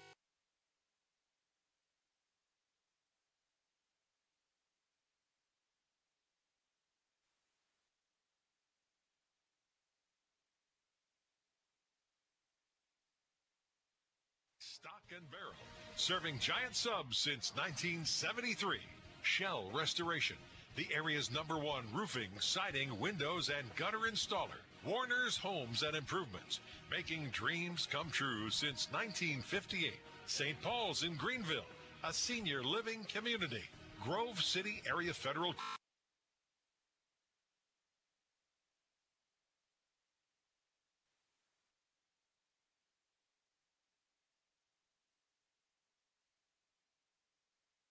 Taste matters. Vase Pub and Grill. Make it special. Make it Vase.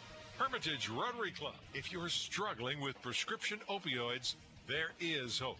Mailer Insurance. Trusted for generations. Minuteman Press and One Stop Mail for all of your printing, marketing, and mailing needs. DK Auto LLC in Grove City, specializing in Southern vehicles up to $15,000. The Valvoline Express Care and Car Wash of Grove City is the area's only stay-in-your-car quick lube. We're locally owned and nationally known. Drive in, drive out. It's that easy. The Valvoline Express Care and Car Wash of Grove City. Please thank this great group of sponsors for supporting all of our high school sports broadcasts all season long. This concludes our coverage of high school sports.